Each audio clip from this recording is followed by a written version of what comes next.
Hello, Tim here. Now, before we get on with the episode proper, I thought it might be worth recommending that you seek out a reconstruction of the Highlanders so that you can visit the information that my guests bring with it absolutely fresh in your mind. No problem if not. You might already be familiar with it and you might want to go to it afterwards. So please take this as just a serving suggestion, if you will. Also, while I've got you, if you're listening on YouTube, don't forget to hit subscribe. And if you want the next episode, bonus content galore, and you want to give me a hand, then do seek us out on www.patreon.com/missingepisodes. Now, on with the podcast.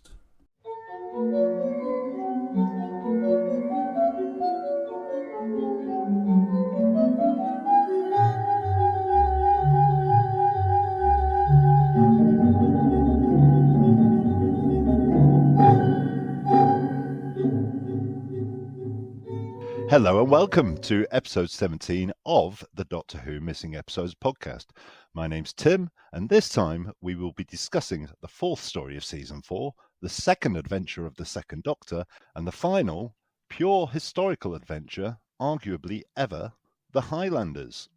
So, which confounded froggies will be joining me to look at this story? Well, as you know, the Highlanders is almost entirely missing from the archive, and co-founder of Dalek 6388, artist, 3D modeler, graphic designer, and Doctor Who magazine contributor Gav Rymill has been entirely missing from this podcast series for a whole 3 episodes. But we found him, covered by a piece of carpet in a Nigerian prop store. Hello, Gavin. Hello, Tim. Thank you very much for having me back on a story which I'm very excited to be covering because of my Scottish ancestry that I'm always going on about. Oh, I didn't know you were part Scottish. Can you do an impression of an old Scottish woman? I was going to dress up as a crone for you, but I was worried that you would think you'd booked the wrong guest. I could do Patrick Troughton's little impression of an old woman, but I can't do an actual impression of a Scottish person. You sound quite like a slut. Ah, interesting point there. Yes, very good. Very good. I'm not being rude. I like it. No, it's in the script, but not in the final version, but we're getting ahead of ourselves. So, Gav, if you had to give our other guest a missing episode related title, what would it be? A missing episode. Well, I mean, it's not missing, unfortunately. Otherwise, I would have leapt to thinking of the waking ally, possibly with a typo. I'll have to get a pen and paper out to work out that one. You know what I'd go with, Gav? I'd go with the lion, because he has a beautiful red mane of glorious hair. That's right, for the second time in succession, it's Doctor Who historian, prop history researcher, Doctor Who magazine contributor, the very brilliant Rhys Williams. Hello, Rhys. Hello, Tim. I would say it's nice to be back, but I never really left. You meant the baking ally before, didn't you, Gav? I did, yes. Because of your culinary excellence. Mm. Well, why don't we see what we can cook up? So, Gavin, what have you been up to since we last chatted? Well, funnily enough, Doctor Who-wise, part of the reason I jumped at the chance to come on this podcast is because I've been up to my eyeballs looking at the Highlanders, trying to see if I can do a very authentic, very sympathetic reconstruction using initially just the telesnaps. And I'm trying to use different software and different techniques to basically bring the telesnaps to life. My plan is to animate each of the telesnaps, basically stretch them to breaking point, and then see how big the gaps are that need filling in, and refer to the camera script and try to make it as close as possible to what was on screen within reason. But In the relatively short period of time you've been doing this, the technology has been overtaking you, has it not? It has, yes. And I initially said I was just going to push on and not revisit telesnaps and basically get them all done somehow and then start again from the beginning and see what happens. But yeah, the rate of change is phenomenal. So when I started doing it, there was a piece of software I was trying out to animate lip movement, and within a month there was a considerably better one that came out.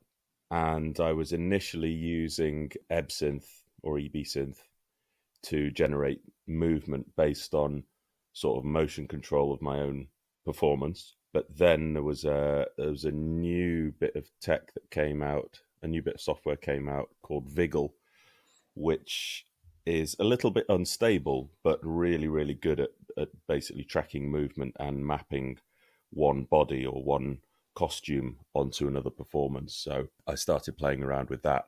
I've also been looking at purely AI generative software, which is a slightly different thing, which has no input from me, no performance from me, with mixed results. I did a relatively successful shot of Algernon Finch trotting into frame on his horse, and the movement of the horse is quite good. So things that the AI has been trained on that it's likely to be able to guess correctly, like it'll have seen a lot of horses just doing normal horse stuff. It's going to do better.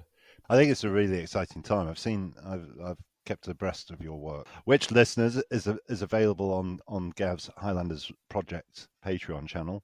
Link in the show notes, as they say. And it's a really exciting time because the results you're achieving are outstanding. And it will be interesting to see how you decide to stitch those together in the end. But it doesn't need to be a full animation.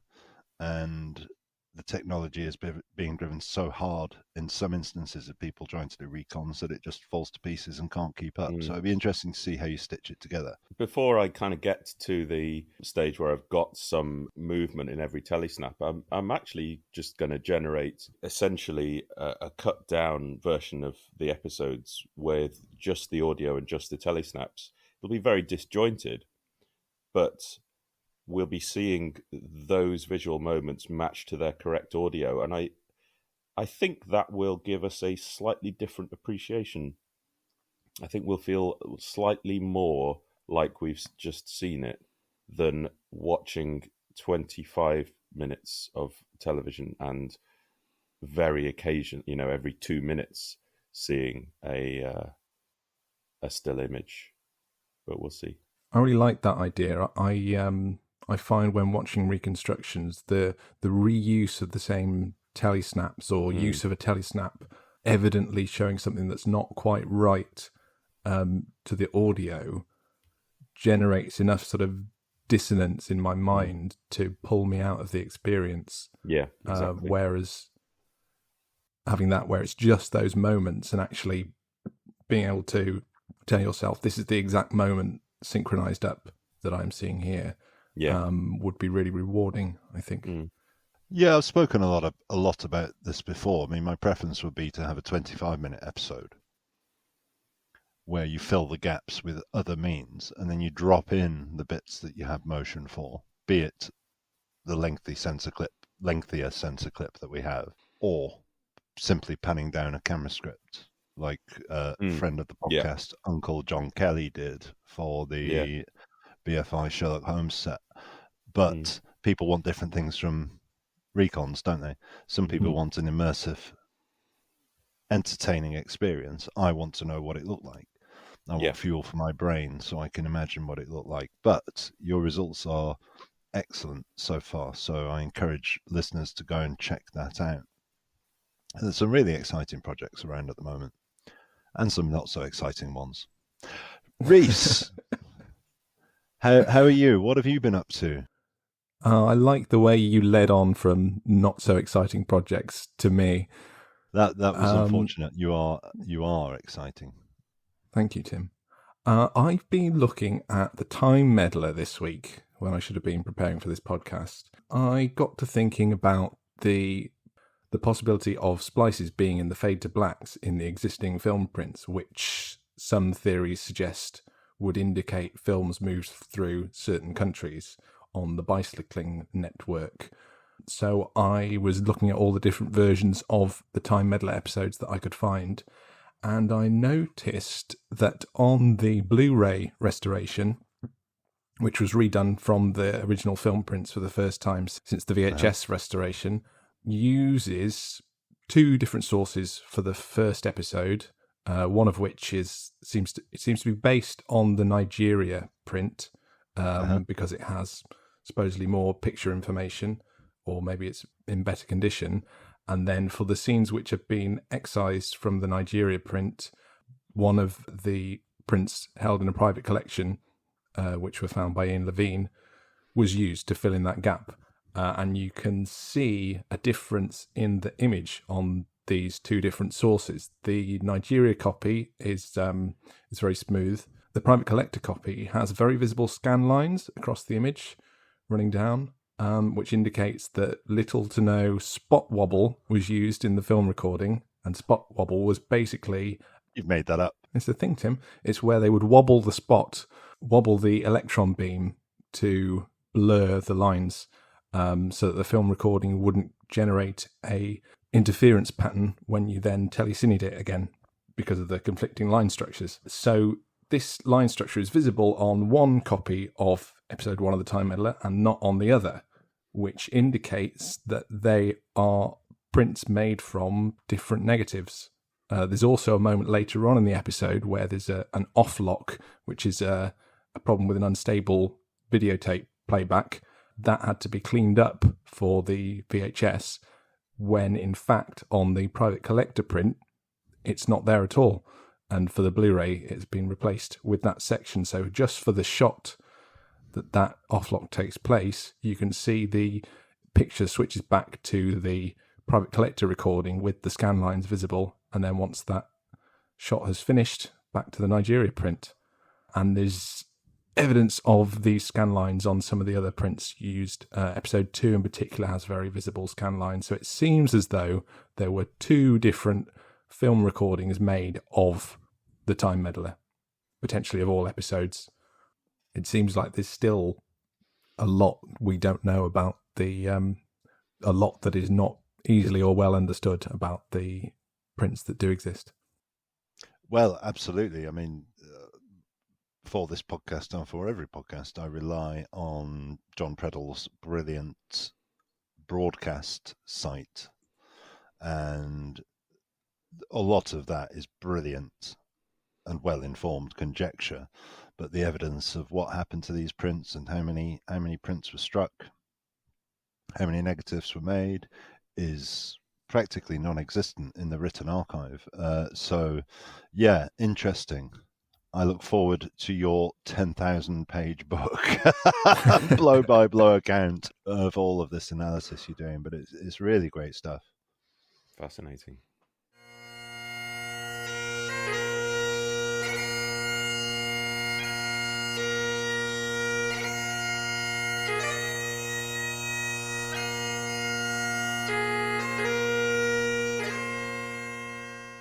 We are here to talk about the Highlanders. This is it. The historicals are kaput after this point. Unless we want to entertain the notion that Black Orchid is worthy of inclusion in the canon. It's not worthy of including in any canon. Now, I know one of you is more in favour of the historicals than the other, but how do you feel about it? Was it the right thing to do? I think good drama can transcend any setting, and I don't think being set in the future or having a spaceship makes things necessarily good. Makes them more visually interesting for people like me who just like to look at a robot. But a good historical is going to entertain a bigger audience than a bad futuristic story. So I just think, I don't know, I just think it's a little bit narrow-minded. I think there's a lot of fun to be had in historical settings, and you don't necessarily have to throw in a token alien in the background just to spice it up a bit. They'd already written off the historicals by this point, of course, which we'll find out about in a moment. Rhys. Yeah, I think it's a shame that the scope of the show becomes so narrow, as you said, Gav. I really enjoyed the historical stories in the Hartnell era. I think they are where the production team has its most confidence and are most competent getting across those stories. But maybe by this point, the show is becoming more confident in what is at its core, what it can do well and differently from other shows. And actually, we get some brilliant stories in this era without the historicals. And maybe losing the historicals makes room for that and room to really drill down on the more fantastical elements. And ultimately, the historicals were getting fewer viewing figures. Mm-hmm. The Highlanders concerns the aftermath of the Battle of Culloden. And a short while ago, I tweeted asking the question, did you do the Jacobite Rebellion / Culloden at school? How about you two? Gav, did you do it at school? No. How not interesting. No, me neither. I did. Oh? Did you go to school in Scotland? I went to school 50 miles away from where Gavin is, and I was on a national curriculum. I was in Lancashire. We did it. I remember learning about the redcoats stabbing to the right to get under the raised arm of the attacking Jacobites. I remember there's a wall down the side of the battlefield where the English enfiladed the attacking Scots. I remember all of that stuff, and we watched a documentary which we will discuss shortly. So I was surprised when 15.4% of respondents said they had done it. And this is out of 246 votes. 84.6 didn't do it at school. So that was surprising for me. So I will try. I'm not a historian, but I'll try and just explain a little bit of the history for anyone who needs bringing up to speed. Culloden was the last battle fought on British soil. So I'm going to run through this history and try and do it in just a couple of minutes. So Catholic James II succeeds the Protestant king Charles II, his brother. The establishment don't like him being a Catholic, so they say to the Protestant William of Holland, if that was his name, please come and invade us, take over, and marry James II's Protestant daughter Mary, kicking out this James character. So that happens. There's something called the Glorious Revolution. And so on the English throne, because I think it was the English throne then, we get William and Mary co-ruling. James II goes off to exile in France, where he gets old and dies, leaving his son and grandson to stir up anti-Protestant feeling and raise the odd rebellion or two. The grandson, some 50 years later, who's half French, half Polish, born in Italy, Charles Edward Stuart, is known as Bonnie Prince Charlie. He travels to Scotland, raises an army of sympathetic Scots clans, maybe we'll discuss that in a while, and begins to march south. And he beats two government armies at the Battle of Prestonpans and the Battle of Falkirk Muir. He then, as you do, invades England, getting as far south as Derby on the way to London. Isn't that remarkable? Before turning back, essentially due to concerns over a lack of support. So by this time, Britain has a very German monarch, George II. We're in the House of Hanover. And his third son, the Duke of Cumberland, leads a government army in pursuit, which comprised a load of Scotsmen. Indeed, it said there could have been brothers on opposing sides at the Battle of Culloden. And Gav, summarise the battle in one sentence for me. The rebellion was absolutely quashed. Correct. They were smashed to bits. So that's a bit of the historical backing. Now, when I did my tweet, I'm suggesting this person is from Scotland, a Scott MacShlibber, which may or may not be their real name. And he said the high percentage of no respondents in my poll probably explains the horrendous historical inaccuracies in the story. And he went on to say, firstly, the reference to the English soldiers, well, they were government soldiers, many of whom were Scottish. The McCrimmons were pipers to the Clan MacLeod, although the battle cry Craig and Tuick is the battle cry of the Clan MacLaren. It means the Boar's Rock. He would have used the MacLeod battle cry Hold Fast, which is considerably less sexy. That's my commentary, not Scott's. However, the absolute biggest error was that since the MacLeods came out in support of the British government in 1745, the McCrimmons would have been on the government side fighting against the Jacobites. He went on to add, this is not unusual. Most clans stayed neutral. Some fought on both sides. The MacLeods and McCrimmons had supported the Jacobites in the previous uprisings, but the MacLeods felt rather trapped by circumstances, and the McCrimmons followed them due to loyalty. That's really interesting. Thank you, Scott. And I think we might explore some of the history as we get on through this. But, as you point out, as the McCrimmons were on the Jacobite side beforehand, it doesn't feel like that too much of an egregious error to me, but it's not my history. Yeah, I mean, I would say, I think horrendous historical inaccuracies is a little harsh.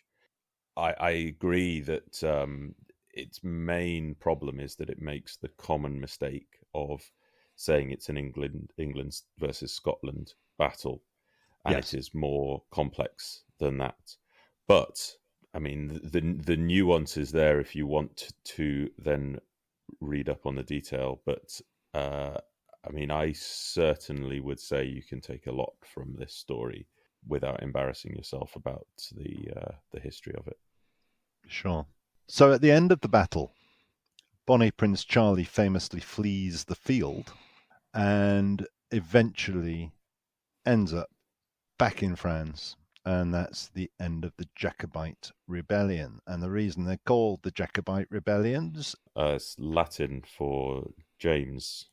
Jacobus. Yes. Jacobus. Well done, Gavin. Yeah. And what happens next is, in the aftermath, is the subject of the Highlanders in a way.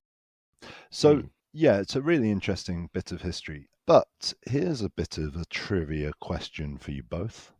How does the Second Doctor recall these events in the Web of Fear? Rhys, it's one of your specialist subjects. Oh, it's not. He doesn't play something on his recorder, does he? Oh, yes, he does. Oh. Is it the Skyboat song? It is the Skyboat song. So when the Skyboat song was originally written, it was a love song. But very quickly, it was repurposed as a song recalling Bonnie Prince Charlie's voyage to the Isle of Skye following the Battle of Culloden. And from Skye, he goes to France. So it's recalled in the Web of Fear and in the Ncuti Gatwa episode. Oh, yes! Boom. Boom. In The Power of the Doctor as well, just for the sake of completeness.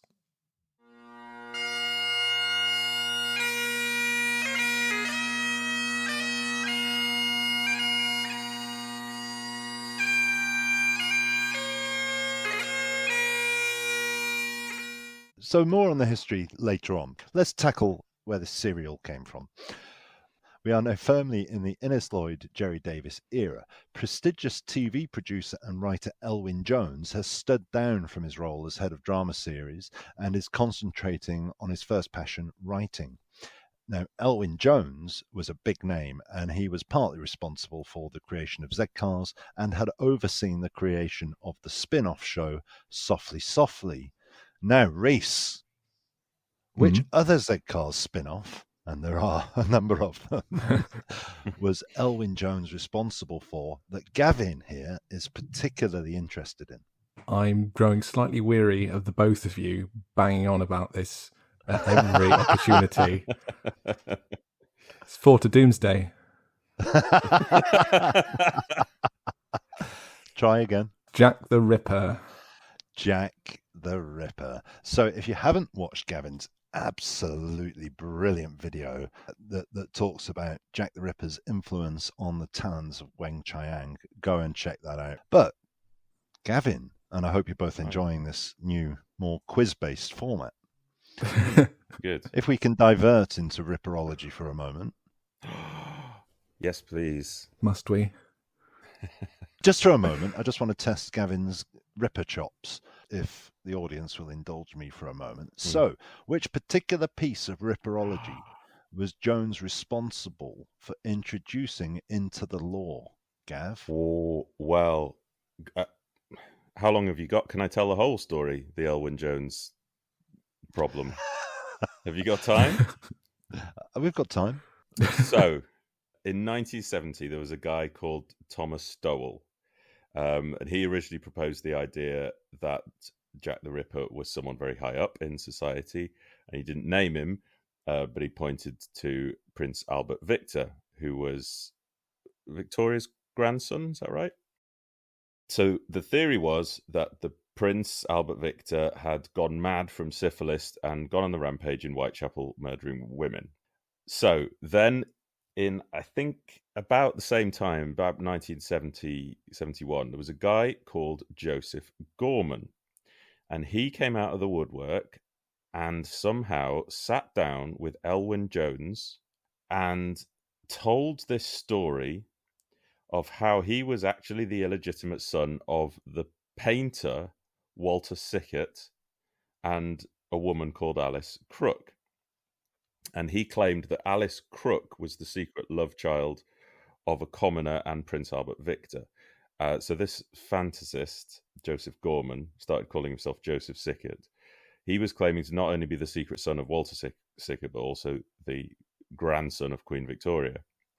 So this guy told Elwyn Jones that in 1888, the royal family supposedly decided to protect the throne by suppressing the whole affair. And the royals had 5 witnesses killed who knew about the scandal, and those were the victims of Jack the Ripper. Then he said that the murderous foot soldiers were claimed to be the Freemasons, and this is how the Freemasons ended up being woven into Ripperology. So Elwyn Jones was inspired by this nonsense to write a drama which wrapped up the Jack the Ripper case. And this drama was to explain that it was all a conspiracy initiated by the royal family, carried out by the Freemasons. And he wrote it in the framework of Barlow and Watt investigating to sell the idea that they had access to secret police documents, which legitimized it all. It was very naughty because they did have access to secret police documents, but they also just made stuff up. So to answer your question, Tim, the one really notable thing that they made up, after one of the murders, there was some chalk writing that was found on a wall next to some blood-stained clothing. And the message said, "The Jews are the men who will not be blamed for nothing," but Jews was spelt Juwes. And as this was the only physical evidence that could ever be argued as attributable to the Ripper, Elwyn Jones used it to fabricate a smoking gun. And he connected it and concocted the idea that the word Jews, spelt in that specific way, was a Masonic word, and that cemented the Masonic connection. And this fictional, invented evidence was then picked up by a guy called Stephen Knight, who took it a stage further. He made Walter Sickert one of the murderers as well for added fun. And don't get me started on Patricia Cornwell. The whole thing's gone mad. So the Royal and Masonic conspiracy is one of the most widely believed fictions in the Whitechapel murders, and it all rests on some fictional fluff from a couple of Zed Carr's characters. So Elwyn Jones has a lot to answer for. And the films God, go on this as well, on and don't on. they? Yes. So the Johnny Depp From Hell has the same perpetrator. The Michael Caine one. The Michael Caine one does. And the Christopher Plummer. Because it gives you an Sherlock ending, Holmes whereas most of the others don't. Because nobody wants to watch a film where everyone just shrugs at the end and went, Well, I apologise for that diversion, listeners. But do check out it's a bizarre thing when you think about it. Zed Cars. I think it's pronounced Z Cars, by the way. Doing Jack the Ripper, but it's 2 middle-aged coppers who have nothing to do better at the weekend than get together and try and crack the case, and it is exceptional. But we've just kind of spoiled it. It gets completely derailed by the Sickert hoax at the end. It's fascinating. Yeah, but Elwyn Jones was a major force in TV and was largely responsible for a lot of Z-Cars and Softly Softly and Softly Softly Task Force and Jack the Ripper And Second Verdict and Barlow at Large. I think that's everything. So that's the Z-Cars universe. The Z-Cars cinematic universe. Yes. Sean Sutton, head of drama serials, encourages his team to give Jones script commissions because he stepped down from his role. So Lloyd and Davis offer Jones a gig. Jones wants to write an historical adventure, so despite their intention to move away from historicals, they ditch this resolution to do so because, well, it's Elwyn Jones, and what Elwyn wants, Elwyn gets. Jerry Davis suggests that Jones writes about a pet subject of his, the Jacobite Rising of 1745. According to Davies, that is, but other accounts say that Jones pitched it. So Jones was commissioned on the 30th of August 1966, and Jones's brief was to write a story based on John Preble's seminal history of Culloden. More on that shortly. It's amazing that John was banging that out back in the day, and now he's still breaking new ground, writing the definitive history of Doctor Who film print movements. Oh, Rhys. This is John Preble. That's John Predle. Which one's which? Preble is Culloden with two B's. Predle is the groundbreaking Doctor Who historian and researcher. Hey, lads, perhaps John Preble's book should be called Culloden. Hey? That's a nuanced joke. I don't get it. So, Doctor Who Culloden would be Troughton's third adventure, the second being Doctor Who Under the Sea. But by late September, both Under the Sea and Culloden were having problems. Then guess what happens? Jones only goes and abandons ship because, surprise, surprise, what's he been dragged off to write? You guessed it. More Z-Cars. So Z-Cars had been cancelled. Softly Softly had taken over, but then they quickly decide to bring back Z-Cars in a twice-weekly format. And he's going to write a second series of Softly Softly as well. They're getting into a little bit of a tricky situation with scripts. So we're now in October 1966, and potential first Doctor turned director Hugh David has been approached to direct Doctor Who Under the Sea. And for reasons to be revealed next time, says you are having a right laugh if you think anyone can make that. And so, with further delays in the offing to that production, and we're not even going to get into William Ems's The Imps this time, Culloden is moved to the second slot and Hugh David is on board to direct. Jerry Davis does a page one rewrite and he knocks out a script toot sweet based not necessarily on Preble's book, as was the original intention, but largely based on Robert Louis Stevenson's Kidnapped. A little bit more on that later. However, Elwyn Jones's name is retained for a co-credit. Now, let's talk briefly about Preble's book, because I think Gav's going to talk about it later. So Preble's book is the definitive book on Culloden, and it's famous because before that, there was rather a romanticised view of Scottish history, written by the likes of Sir Walter Scott and Robert Louis Stevenson. But Preble's book is gritty and factual. And Preble's book goes on to inspire a seminal 1964 documentary drama, Culloden, directed by Peter Watkins. And if you've not seen that, then stop what you're doing right now and go and watch it. It's on YouTube.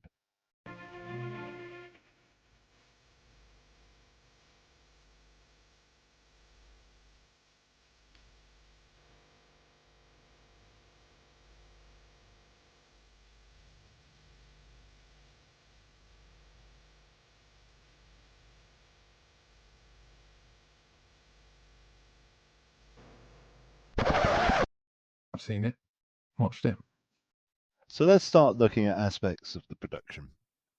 as we've just mentioned, the director for this is Hugh David. Now, Hugh David was legendarily offered the first Doctor role and declined it. And he declined it because he'd had a taste of fame starring in ITV's Knight Errant, and he didn't enjoy the high profile. So he wanted to come behind the camera and became a director. Quick quiz question. Who was Hugh David married to? Williams, Chester. Wendy Williams, who played Vira in The Ark in Space. Good. Good knowledge. Well done, Rhys. That's really good. They presented together on a children's programme or a factual programme at one point, so perhaps they met that way. So Hugh David also directed Fury from the Deep. And of course, both all of the Highlanders and Fury from the Deep are all but completely missing. So is there anything we can discern about the direction here, I wonder? I mean, I'm going to tell you, I can't discern much. The telesnaps for episode 1 look beautiful, beautifully framed. Mm-hmm. The film stuff all looks good. And then from episode 1 onwards, it's all dark. Can't see any dynamics, so I can't make any sort of judgment call at all. But you two are far better at this than I. I haven't looked at the camera script exhaustively, but on the bits that I sampled, I was really struck by the complexity of his camera moves. He seems to, rather than have rapid cuts, stay on one camera for longer and have a lot of movement per shot. So I was looking at the fight scene at the end, which lingers on one camera for quite a lot of the time. And then when it cuts to camera 4, this is all in really rapid succession as Trask and Ben have their final confrontation. Low angle, low shot the deck, gun right foreground, mast left of frame. Jamie comes in at the background. Trask enters right foreground, follow Trask. Ben appears from behind the mast, 2-shot, Ben, Trask, Ben falls, Titan on him. And that's all in like five seconds or so. And that is typical throughout. I'm just looking at another, I happen to have a page from episode 2 open, and there's 3 shots in succession. They have multiple moves of the camera, tilt down to floor, find Doctor's feet, tilt up to close up of the Doctor's face. Then the camera cuts, low angle, long shot the Doctor, dishes right foreground, elevate as he crosses forwards, take him left, crab behind curtain before the camera then cuts again. So it feels quite dynamic, but I'd be interested to know what you think, Rhys, because I have not sampled this script in depth. Those were some bits that jumped out at me. It's interesting you bring up that fight scene. That's actually one of the few directorial elements that I'm a little bit concerned about in the Highlanders, because it's this fight scene which is about 3 minutes long, and as you say, there are only 5 camera shots prescribed for that entire sequence. When I listened to the audio, I always assumed this was done at Ealing, this fight, but it's not. It's done in the studio. 5 shots. So to make that not a bit of a mess, you would have to be really on point with your choreography, your command of the cameras, which I think he probably was. I think there are 2 telesnaps of that first complicated shot where you can see that it's just about looks like it could be the same shot, but so much has developed within it. I really wanted to try to get a sense of his direction, which is really difficult because, as you say, his Doctor Who episodes are all missing. Most of his 1960s work for the BBC as a director is missing. He did lots of Z-Cars, Compact, The Newcomers, basically all gone. One thing which does remain is a series called The Further Adventures of the Musketeers, which he directed, split with Christopher Barry. And that stars Brian Blessed, Jeremy Young, John Woodner, and Joss Ackland. So I watched a bit of that, and it's really enjoyable. He handles lightness and comedy as well as drama. Sword fights are plenty. They're really good, although often done on film. And Peter Diamond, who was the fight arranger on The Musketeers, also was the fight arranger on The Highlanders. I'd certainly call him a complete director. He moves his cameras. He's got good blocking. As Gav mentioned, he develops his shots really well. He uses low angles, mirror shots, close-ups, whip pans. He can do it all. And when we're talking Doctor Who directors, if Douglas Camfield really shines on film, I suspect that Hugh David shined in the studio. Some of the little bits we do have, such as the Oak and Quill scene from Fury from the Deep, are spectacular. Really, really well choreographed videotape studio. The cutting, the movement, the pacing, it's all brilliant. And he did an episode of Doomwatch as well, which is missing. It's one of my absolute top tier potential TV finds. I'd love to see it. But there's a big chunk of that episode which is repeated at the beginning of the following season's episode, because this was the season finale and it's quite an impactful one. But this last scene is just gripping. I'd really encourage anyone to watch it. And I think that demonstrates, great directorial skill. A few specific moments that I was struck by. He does a lot of interesting things at the tops and tails of his scenes. There are quite a few with Perkin. So Perkin inspects the wine bottle after Gray walks off. There's a lingering shot. There's another scene, starts out on a close-up of a money bag and Perkins is counting coins from within it. And this is part of what I love about studio videotape drama. This is part of the language of it, because the reason for these tops and tails is that it allows time, one, for you to cut between scenes, so you're not left on an actor waiting for their cue or being cued too early. You've got something that you can cut into and then move out from. Yeah. And it also allows actors and cameras to reposition ahead of the next scene, where you just stay on one camera. And in fact, in one of the shots, again, Perkins, at the end of the scene when the Doctor has left him waiting in the inn, there's about 15 seconds after Perkins' last line. There's no other camera shots scheduled. What interesting business is going on there? In episodes 1 and 2, he uses a camera platform. So this allows for a really high angle, higher than a crane shot. And he uses that firstly for Kirsty and Polly's spyglass. There's a circular overlay and they look high angle on the outside of the cottage. And after that moment, actually, there's a great shot on film, on location, with Polly as a tiny figure in the distance. It's beautiful. It's really nice. And you've got some ferns in the foreground. A great eye for composition. You've got some nice over-the-shoulder shots of the Doctor when he's banging Perkins' head on the table and inspecting him with a magnifying glass. That's really nice. He also uses the camera platform to allow for a full-sized animal trap pit to be created in studio. So you can get a really high angle looking down from that. And in the following episode, when you have the jail cell, you can get some great high angle shots looking down over the walkways down into the jail, down to the cell. Yeah. He does some great establishing shots on the inside of the Annabelle, the ship. You've got one of the Highlanders looking out of one of the ports with light spilling in from the port and from the stairs at the back. This pans along a low angle, the prisoners draped all over each other. Beautiful lighting and blocking. You really get a sense of this cramped environment. And then in another wide angle, there are even more Highlanders laid out in the hold, loads of non-speaking artists, and there are some other great shots. So, as I said, there's very little you can discern from the direction.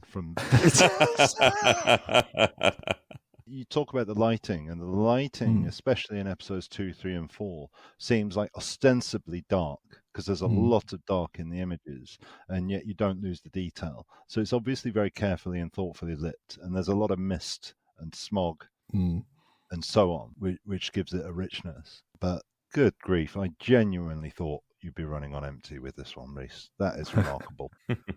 Go and watch The Musketeers. It's great. So the designer for this one is Jeffrey Kirkland. And Jeffrey Kirkland, in terms of Doctor Who, also did the Faceless Ones. So he's responsible for putting that bath plug in the wall. But he went on to have a prestigious Hollywood career, either in design or artistic direction. He worked on Bugsy Malone, Midnight Express, Gav's favourite film, Fame, War Games, The Right Stuff, Children of Men, and as late as 2012, Hemingway and Gellhorn. And he's still about, but I suspect he's not working. I think he was born in 1939. So, yeah, this is one of the true success stories of a Doctor Who alumnus, I think. Academy Award nominee. Yeah, absolutely. So, from what we can see in episode 1, to me, it looks like sort of quite meat and potatoes design work. You know, there's a brick cottage. The cottage is interesting, actually, because as we see in the telesnaps, there's a cottage on location. So either they had to build something similar on location and have it in the studio as well, or they had something existing on location and had to match it, which is a skill in itself. And also the structure of it in the studio allows for the interiors, but also the high-angle shots of them throwing the ropes over the beams, the roof beams. Can I just jump in on that? Because I got really confused. So we have this scene on a sensor clip, so we know what it looks like, and we have the telesnaps, and it looks to me like they're trying to do an external shot, which they could have done on film, in the studio. And you say roof beams, and the narrated audio says it's a tree branch. I think the narrated audio takes most of its narrative from the book, and in the novelization, he changed it from roof beams to hanging the people from a tree. Yeah, the narrated audio also refers to Alexander as Kirsty's brother. It's not on the screen or on the page. Yes, that's not on screen, but it's in the book, isn't it? Yeah, so you have the exterior shot of the cottage and the interior combined in one composite set in the studio, allowing for those high angles overhead, seeing the exterior cyclorama, having all of that there and not letting the seams show, and seeing, you know, the edge of the studio wall or the top of the cyclorama is skillful design, even if it's not in your face. He does similar in the jail cell, where you've got really high and low angles, and the designer covers both of those, making sure there is scenery in place, so that allowing the director that kind of freedom. He was a contemporary of Ridley Scott. I believe Ridley Scott and Malcolm Middleton, who designed The Abominable Snowmen, I think they all lived in a flat together. Of course, at that time, Ridley Scott was a BBC staff designer before becoming a BBC staff director, and then don't know what he did after that. Later did G.I. Jane. Hovis advert. Did he do anything else besides G.I. Jane, Gav? Don't think so. Oh, he did Thelma and Louise. And Napoleon recently. And he did the one about the cannibal who was happy to have consumed his own wife. Gladiator.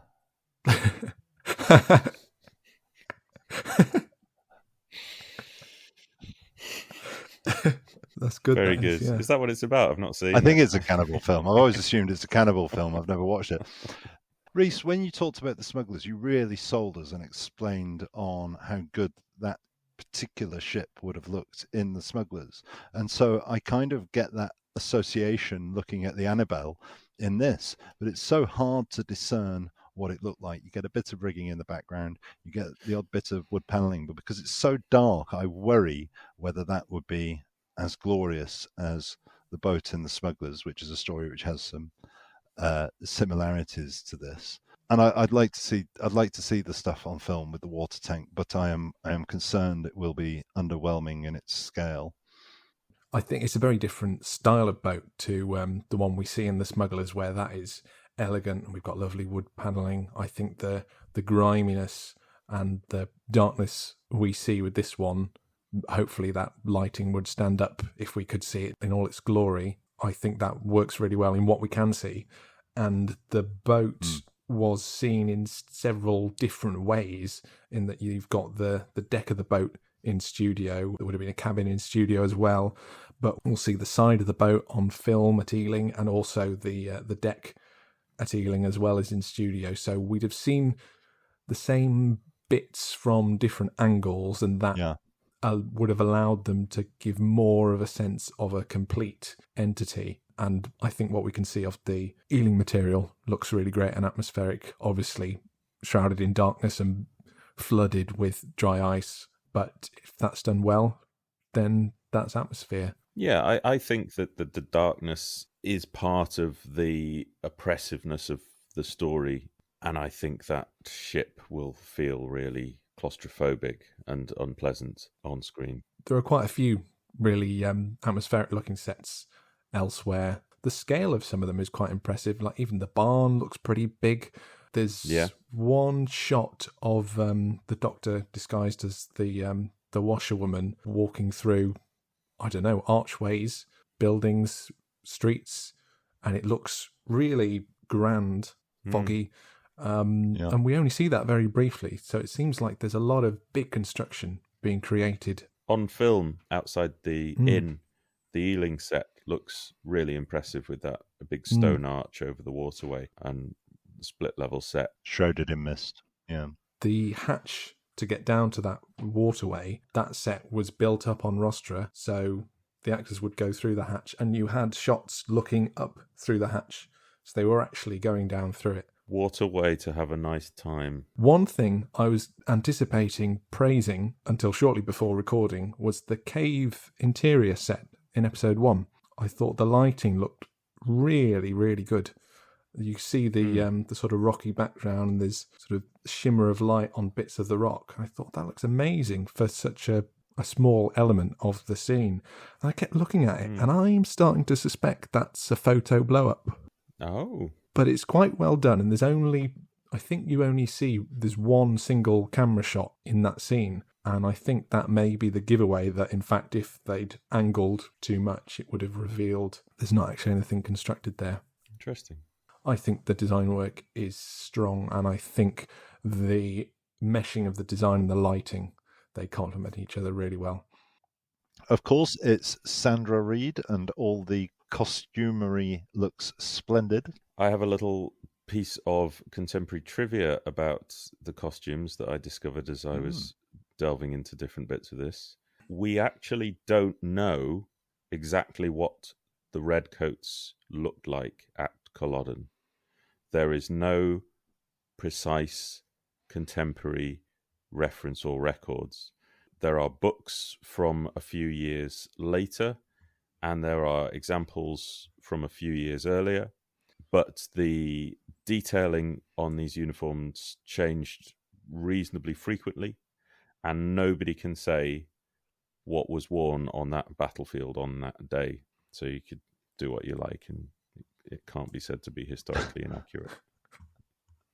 How interesting. Now, this is a story largely without music. However, there is a piece of library music used. Rhys, why don't you tell us about that so I don't have to pronounce it? So it's credited on the paperwork as Pibroch, but that is actually a general term for a particular form of bagpipe music. And this was a piece played by Seamus McNeill, recorded in Glasgow on the 15th of May 1957, apparently. It's called Battle of Vaternish. Yeah, that's from BBC Library number 23544. Some BBC's own internal stock recordings. And I believe it still exists. So hopefully we'll hear it on the Highlanders photo gallery for the collection Blu-ray. Although the gallery won't be very long because there aren't that many photos from the Highlanders. Because by that point they were only 2 weeks ahead of transmission. So there wasn't really any time to get out publicity pics. So really the filming and the first studio recording was all they would do in terms of photo calls. In fact, only 3 photos exist of this TARDIS quartet together. And Wow. Ben is obscured almost completely in two of them, and in the third, there is a sword crossing right across Patrick Troughton's face. I think this bit of music's interesting because, well, firstly, I like the fact that it continues this occasional tradition of having a story-specific intro, which is usually visual. Yeah. But on this occasion, it's just audio. It's the kind of thing you see in the War Machines and the 10th Planet. But it's interesting that it's sort of semi-diegetic, which means that it might be in the scene and heard by the actors, but I think it mostly isn't. But certainly when I first heard episode 1, when it played, I thought maybe that was, there was piping on the hillside before, during, or after the battle. But clearly in later episodes, it would make no sense for that music to be diegetic in weird places. But it's nice that it sets this tone. And then, no other music throughout. I missed music throughout this, I'll be honest. I thought it could have done with some sort of intrigue fiddle at some point. The only other bit of maybe music in there is the drumming as they're executing them in episode 1. Is that Graham's, Rhys, or is that live in studio? I think it might be live in studio. There's no reference to it in the programmer's broadcast transmission logs. I don't think there's an indication of Graham's in the script, but I can't remember off the top of my head. I think it's live. We hear drums twice, once before they're being executed and once when the soldiers are heard to approach the barn. I'm going to end up talking a lot about the Culloden book by John Preble. And some of what I say will be a reach in regards to the influence of that book on the Highlanders. But I was struck by the fact that Preble has a line really early on in the book, and it says, "There was no music, just the beating of the drums." I thought, well, just passing notes to the director. Very literal interpretation. Yeah. Jerry Davis going, "Oh, we can't have any music," right? Underlined. When I was watching Culloden, I admit half of my attention was on the occasional bits of bagpipe music to see if the same pieces in the Highlanders was played. Sadly not. So, were there any other well-known names behind the scenes on this one? Well, in Doctor Who terms, Fiona Cumming was a production assistant, and she later became a director, and Rhys will tell us what she directed. She directed Planet of Fire and Enlightenment. Enlightenment Special Edition. Planet of Fire Special Edition. We'll be coming back to Fiona later. Coming back. Very good. Thank you. So while we were rehearsing episode 2, what else was shot for Doctor Who? Title sequence. Gosh, you scraped that off a dusty shelf somewhere upstairs. Dusty well shelf. done, yes. So they shot the new title sequence, the upcoming title sequence that wouldn't see the light of day until Macra Terror.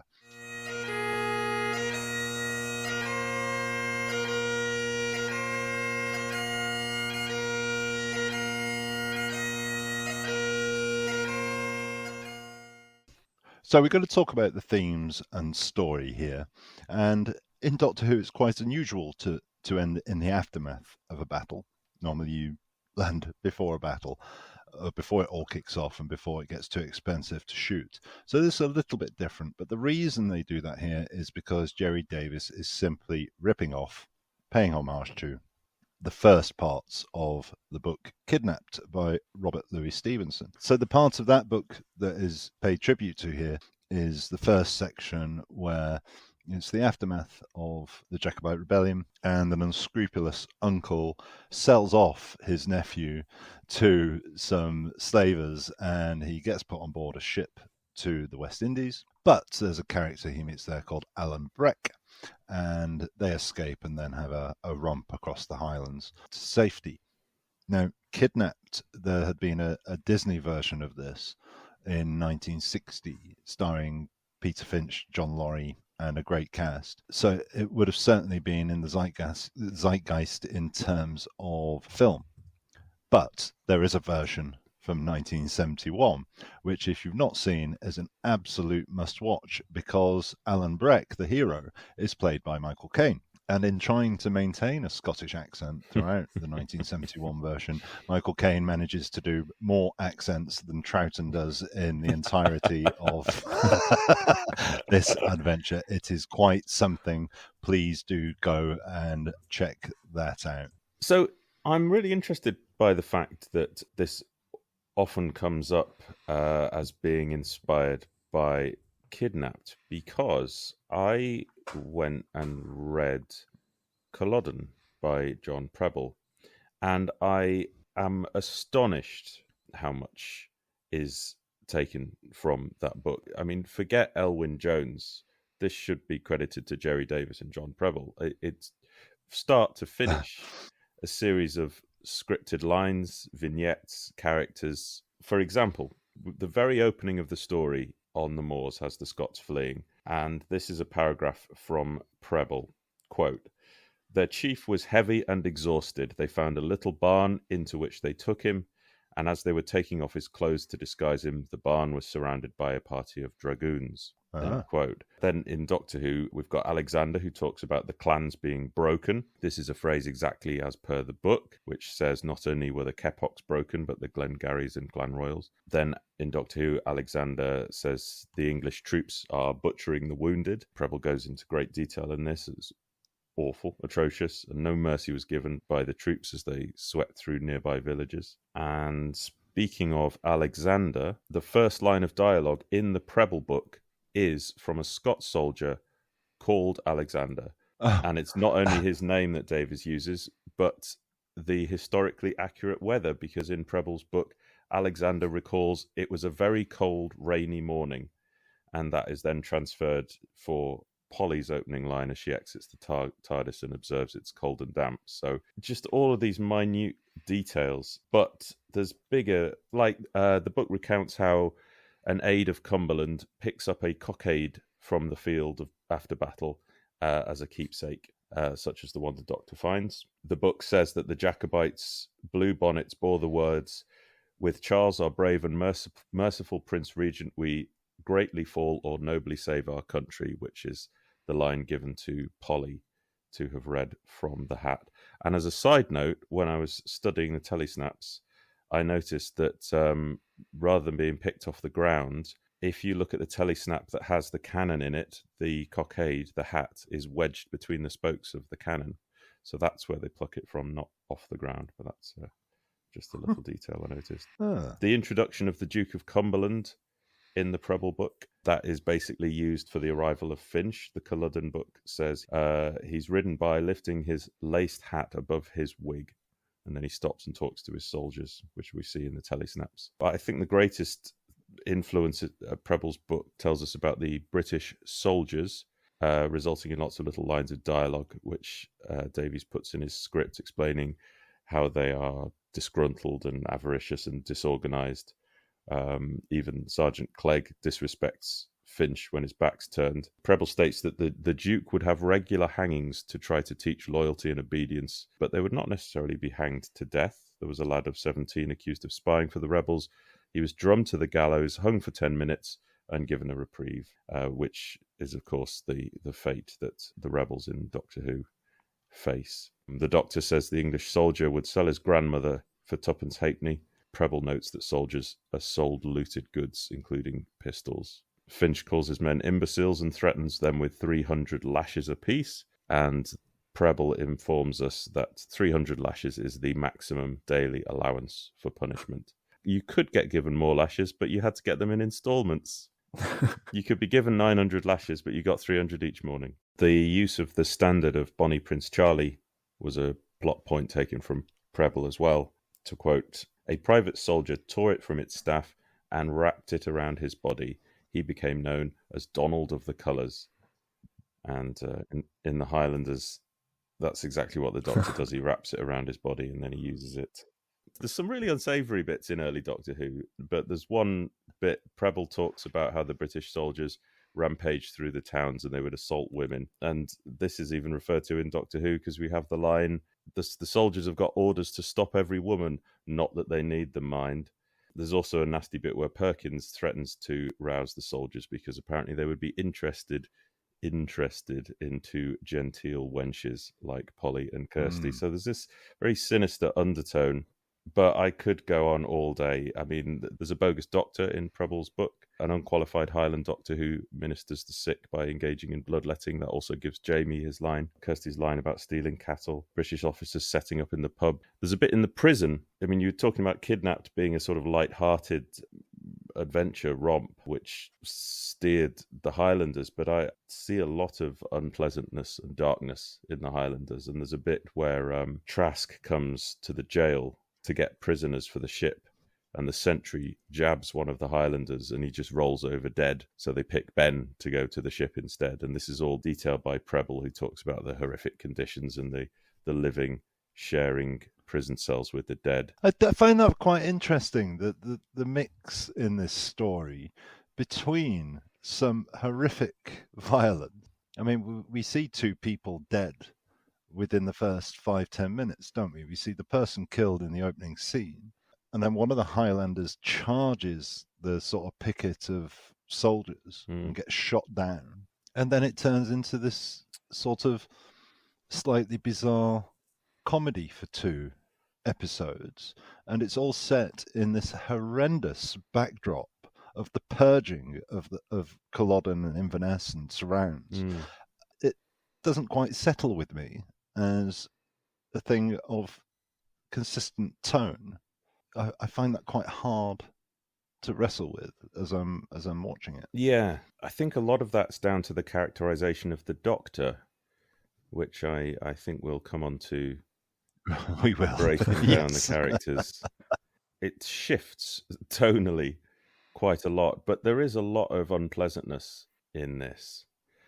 One of the things that struck me, I was thinking about, regardless of the rest and what works, I find that the shape of the story feels quite good.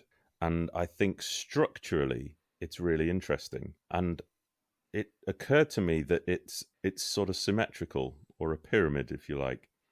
So you start with the TARDIS, then you get the cottage, then you get the Redcoats and Finch, then you get Solicitor Grey, and then the middle of the story, you get the plight of the prisoners that gets set up and resolved in the battle.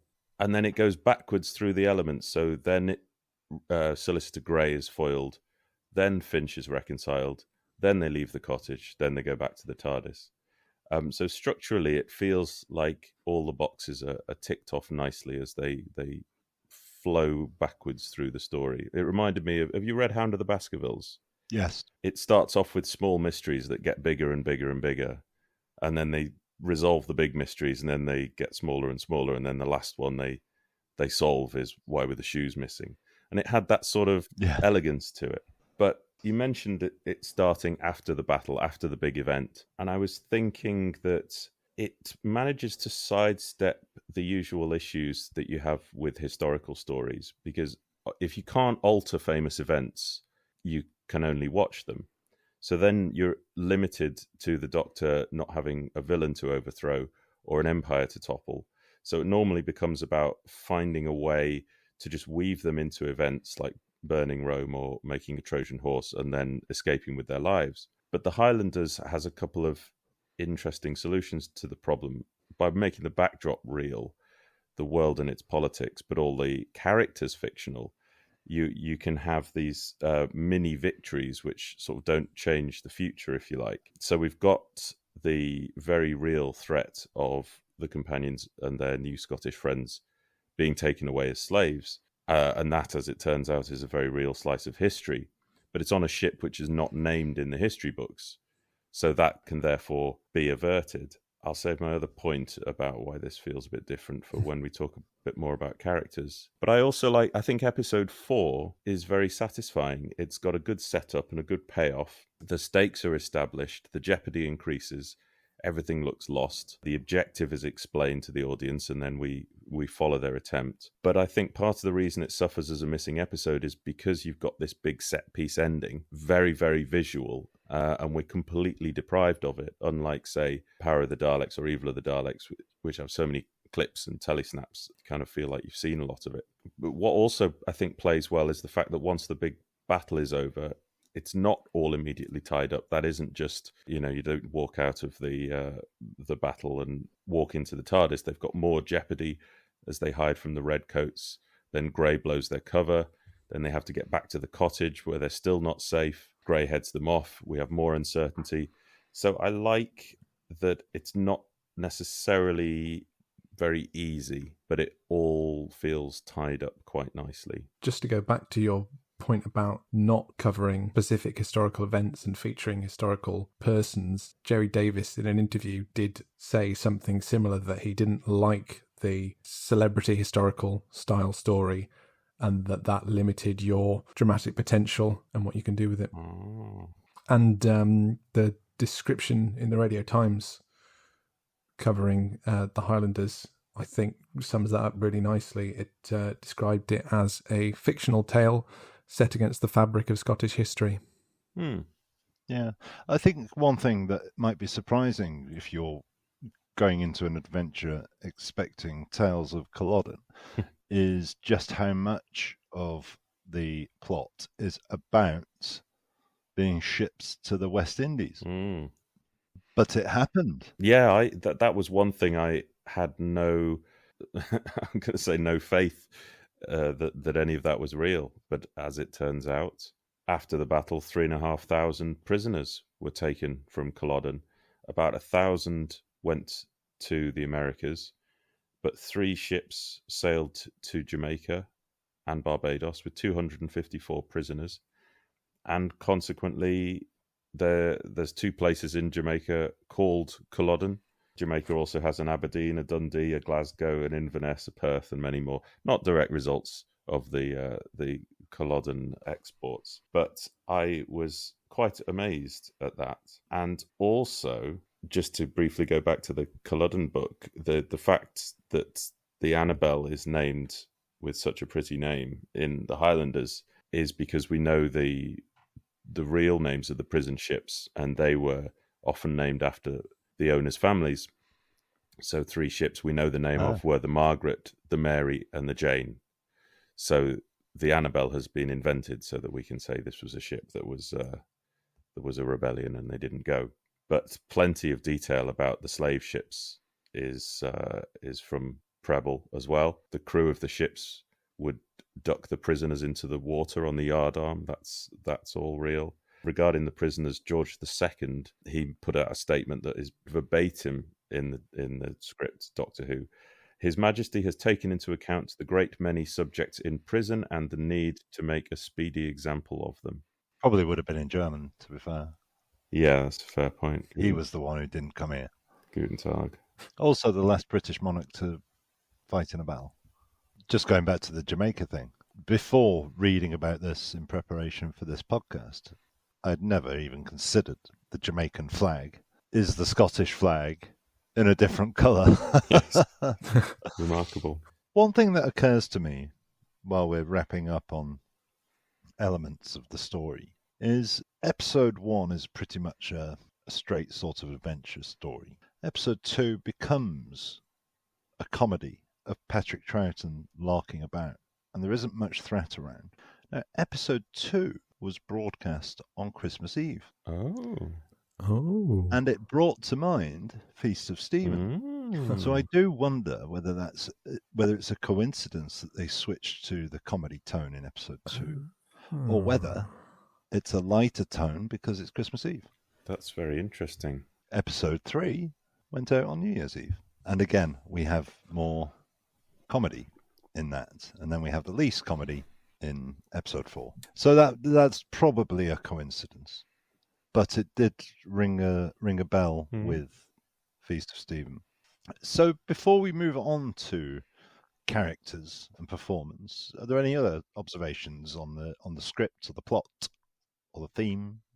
Yeah, there was just a little detail at the start of episode 1 that I found curious, where they discover the gun and the Doctor wants to run away. It's originally been scripted for Polly to say, "Doctor, you don't want us to think you're afraid, do you?" To which the Doctor replies, "Why not?"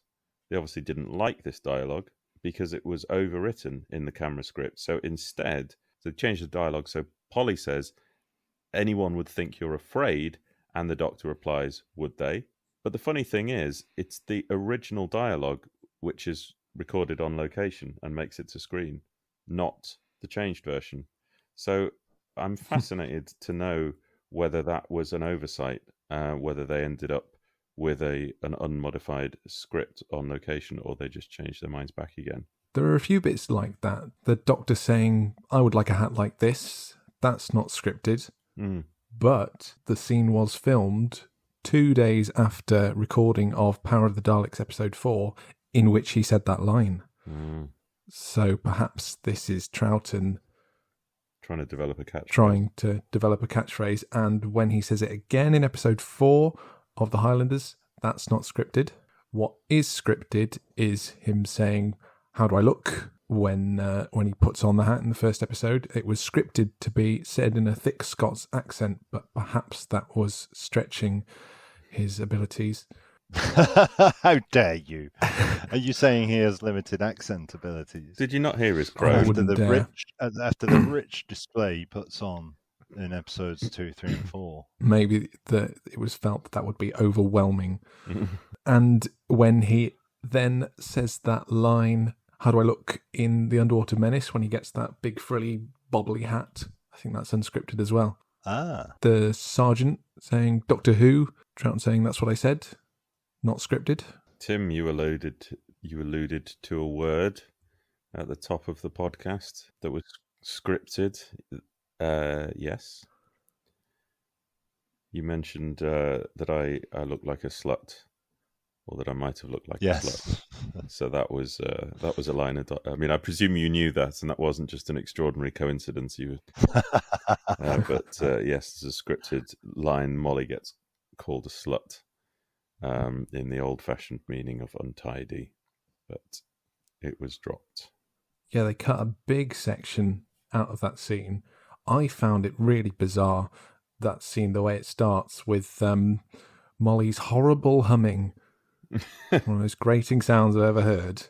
And then she starts yelling for Ulrich, until I realised that was all right in Scots dialect. I thought for a moment I was in some weird European sitcom or something. But anyway, they cut out a big later part of that scene. It's unclear why.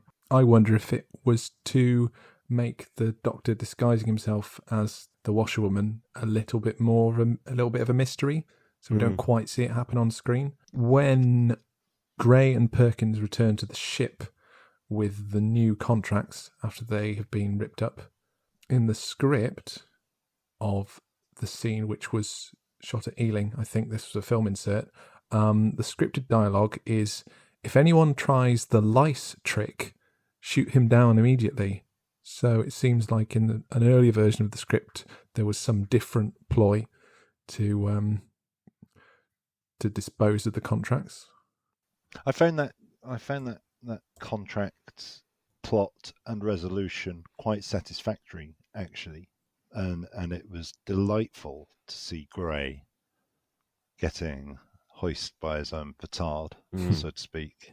Yeah, I found that a really pleasing ending to what had been, for me, quite a chaotic couple of episodes, and it did bring it, but in a way, like you said, Gav, it followed a cycle of increasing chaos back to a satisfactory resolution. It goes a bit mad in the middle, but sort of pulls it around at the end. Yeah, I found it quite funny that in his first scene, Gray spells out his entire plan and motives. Yeah.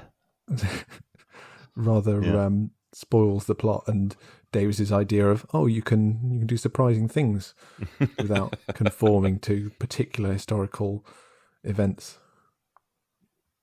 Yeah. And he explains there was another thing that that kept coming up, this notion that they can't hang them with the officer away, that Belle and Polly both seem to believe. Yeah. It's quite convenient. Yeah, comes up Where do twice. they pick up that Don't know. idea?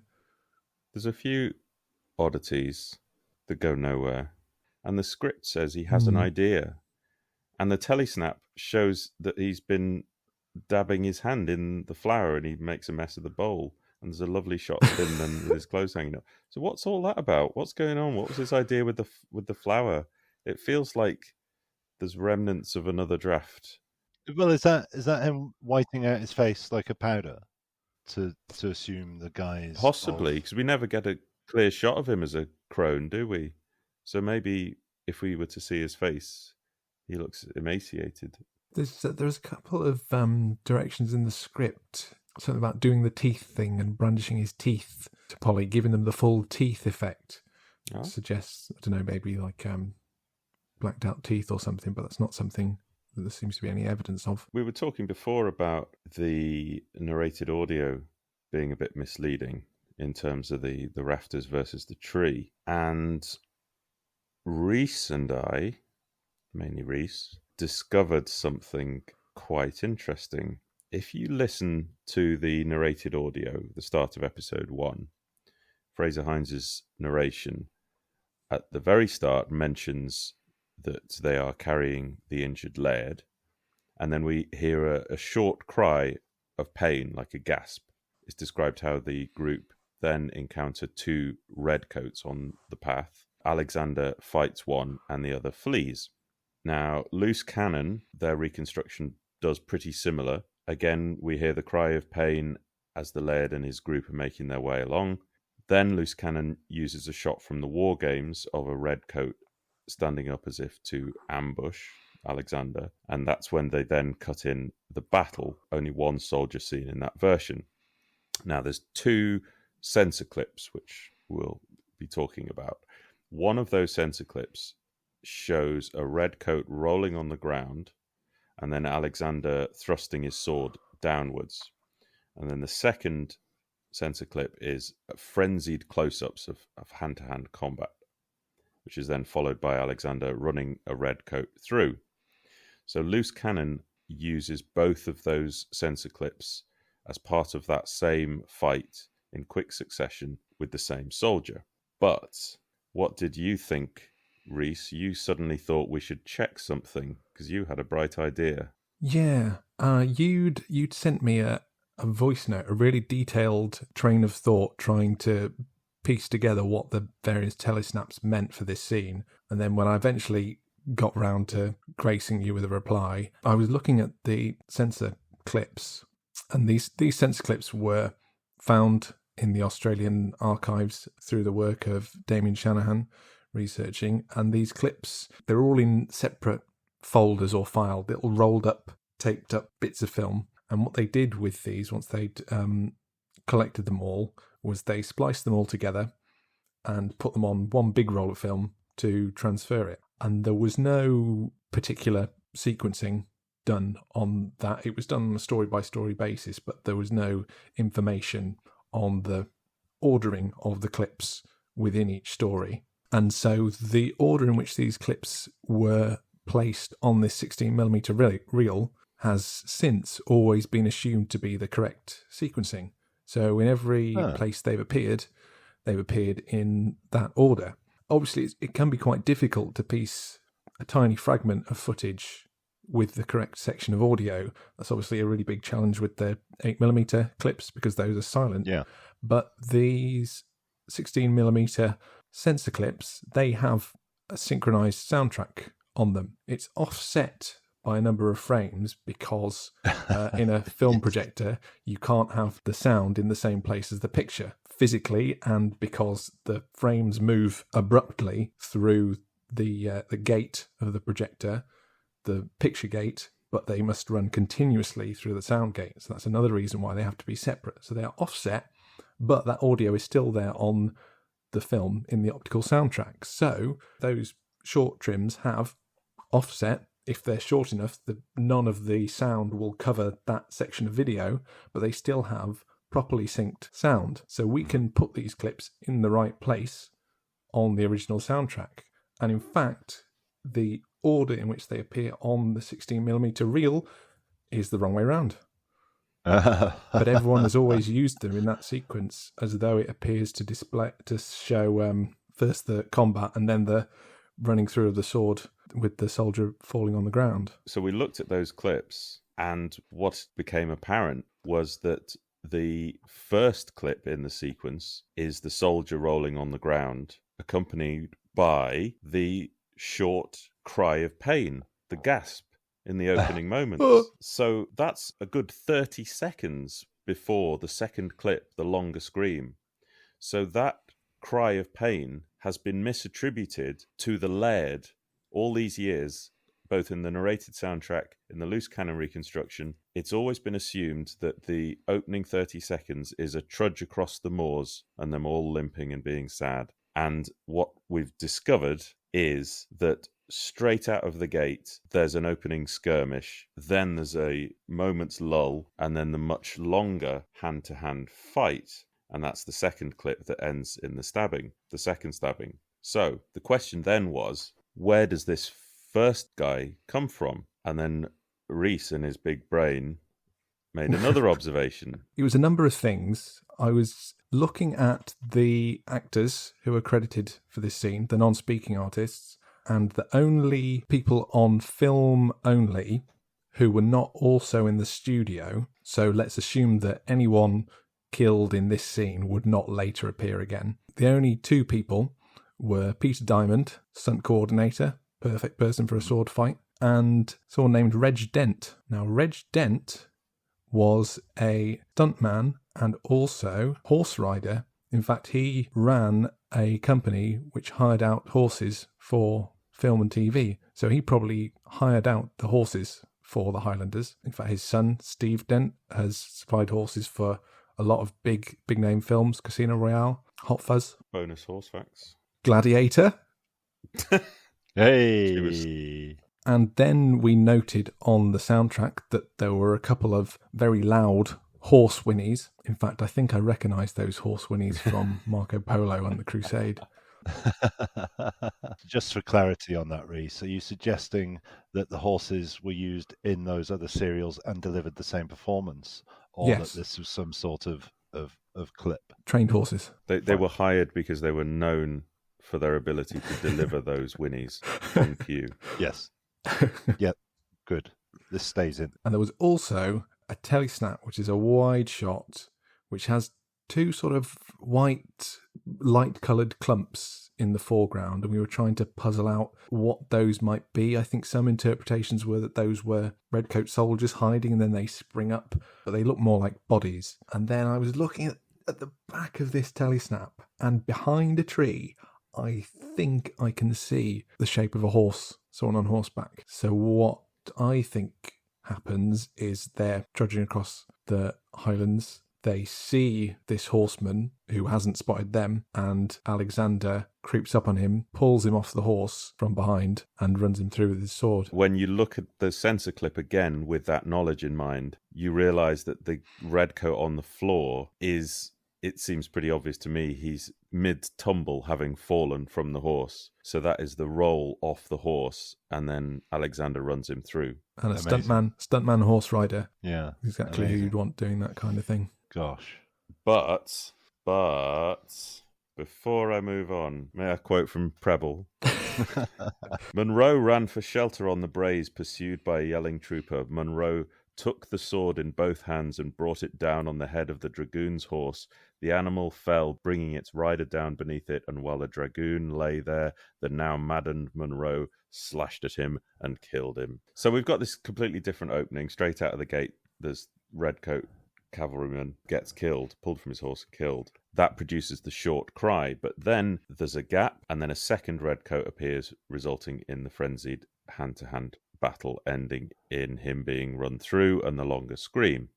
But there's a mystery we still can't solve, because after the first redcoat is dead, there is a weird flurry of sound, and then there's 2 really rapid shots. Bang, bang. Now, these muskets take 20 seconds to load, so those are 2 different guns firing consecutively, and we've no idea how or why this can make sense. The main theory I have is that Alexander picks up the musket of the redcoat that he's pulled off the horse, and he and the second redcoat see each other and fire at each other almost concurrently. And then, because they haven't got time to load their guns, or maybe the redcoat starts to reload, that's when Alexander charges at him, and they engage in hand-to-hand combat, and that's Peter Diamond in the second clip, who is then murdered. Wow. Well done, fellas. And that is the kind of scrutiny we have to apply to even partially decipher the opening 30 seconds, 1 minute of a story, where we even have some clips and telesnaps. Yeah. Who knows what else we may discover. I noticed in one of the telesnap in episode 2 that when the Doctor is brought in to see Solicitor Grey and the sentry who brought him in is dismissed, he goes to unlock the Doctor's shackles, but you can see in the telesnap, and it's not obvious because it's dark and their arms are in a similar place, but the Doctor is holding the set of keys up next to the sentry's head, and he's kind of looking nonchalantly.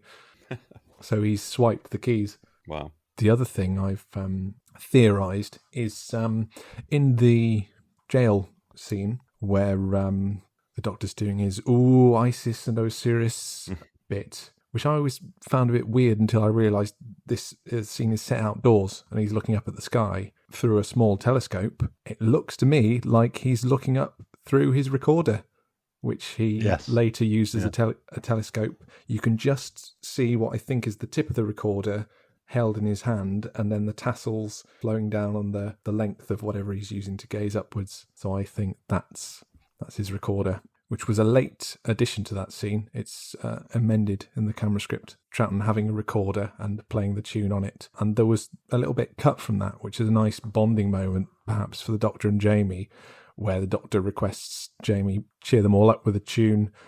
Jamie's bagpipes are broken, so he just toots a sad little tune with what's left of them. And the Doctor says, by extraordinary coincidence, I happen to have brought my own pipe.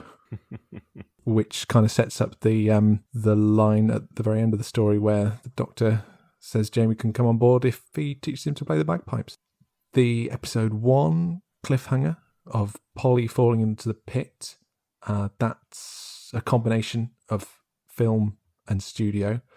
Lovely night shoot. This is potentially, but probably not, the first night shoot in Doctor Who. There was some material in the Mythmakers set at night when Stephen is creeping around the camp, sneaking past the guards, but I don't think we have any specific details or indeed visual evidence of that, so it could be that they shot it day for night. But either way, they were both shot at Frensham Ponds, so the first Doctor Who night shoot was at Frensham Ponds. We can say that for certain. But I love a night shoot in the 60s. It looks great, the contrast between the kind of almost glowing bright highlights and then the darkness behind. I always felt Polly in those telesnaps, it's like her eyes are glowing.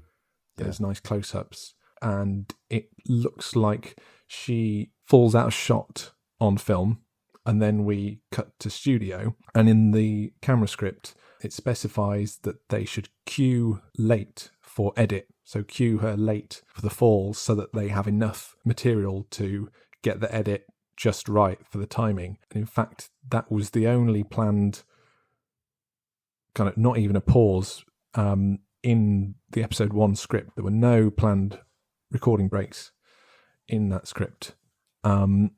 Polly drops. So you see in studio, you see a mid-shot from the bottom of the pit, and Polly then drops into frame. She kind of climbs up to the pit. You cut to a shot on the high camera platform, which allowed the pit to be full size, as we mentioned. And then a knife enters the shot, visible at one side, then you have a fast zoom to a big close-up of Polly. And I was always quite confused on the audio of what exactly the cliffhanger was, because it just seems to scream out of nowhere. And the stage direction in the camera script says, we cut to a branch at the edge of the pit. A hand comes into shot and shoves the end of the branch into the pit as Polly's climbing up, and then a dagger is revealed. And then in episode 2, when Kirsty falls in, there's a stunt double, so we would have seen a hopefully pretty convincing fall. And there's a couple of edits around that to switch back to Hannah Gordon. At the end of that scene in the pit, when Kirsty's theorising that the rest will have been taken to Inverness, the script specifies that we mix to a caption photo of Inverness, and then that all mixes to the shot of the jail cell. So there's a nice little transition planned there.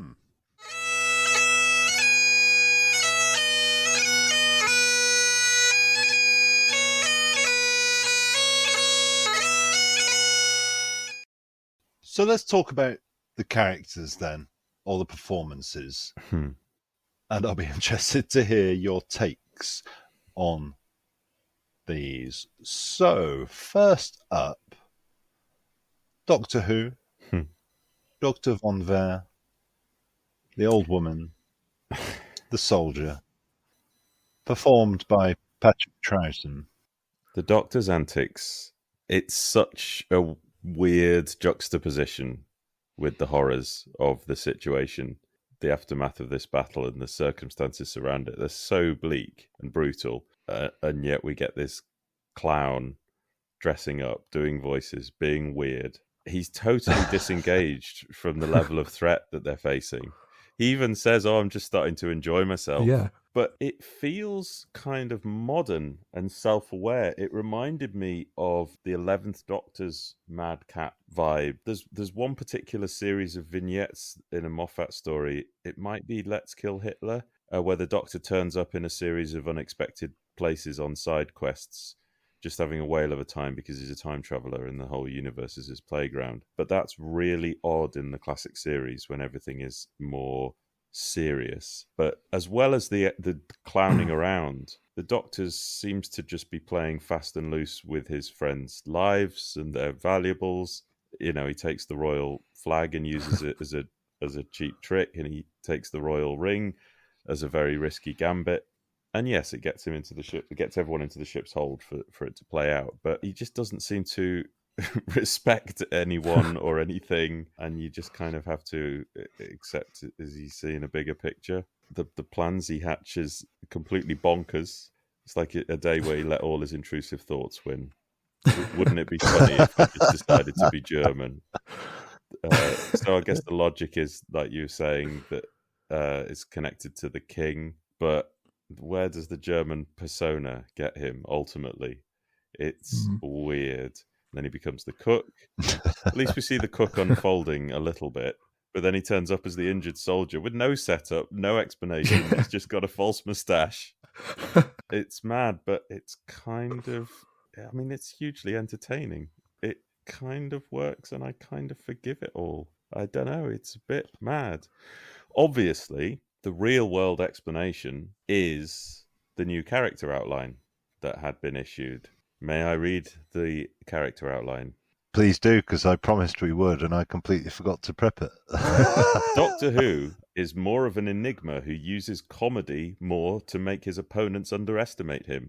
To his friends, he is cryptic and mysterious. He uses disguises. He can be unpredictable, even siding with his opponents, with the result that he pretends to be puzzled how his conclusions reached a successful result. I mean, that could be a plot summary of the Highlanders in terms of the Doctor's approach to it. Because he's just doing whatever he feels like, and somehow that ends up with the correct result. It's not particularly satisfying, and I'm glad they didn't continue to write the character that way, because you don't know what he's up to, and you don't know why it worked. I would be really interested to see how Troughton's performance comes across, in particular in scenes like when he's hoodwinking Graham Perkins, how in control the Doctor is in that scene, whether he is just flying by the seat of his pants, trousers, scrambling as he goes along winging it, or whether he is actually completely in control, acting on another plane, and he's thought through all the possibilities, and this is the most effective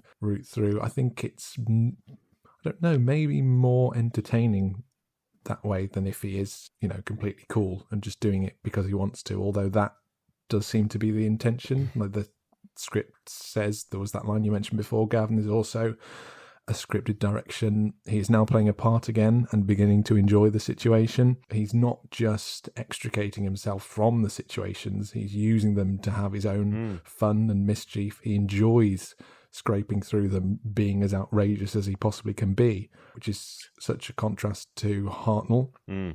Just to agree with that, I would say there's certainly a distinctive increase in his confidence as Von Wehr, because you can almost sense the hesitancy in his characterization at the start. The script at that point says the Doctor puts on a slight German accent. So I wonder if Troughton read that as slightly German, i.e. vaguely. Unfortunately, I have been working on the cover in Germany for so long that I have picked up a teensy bit of an accent.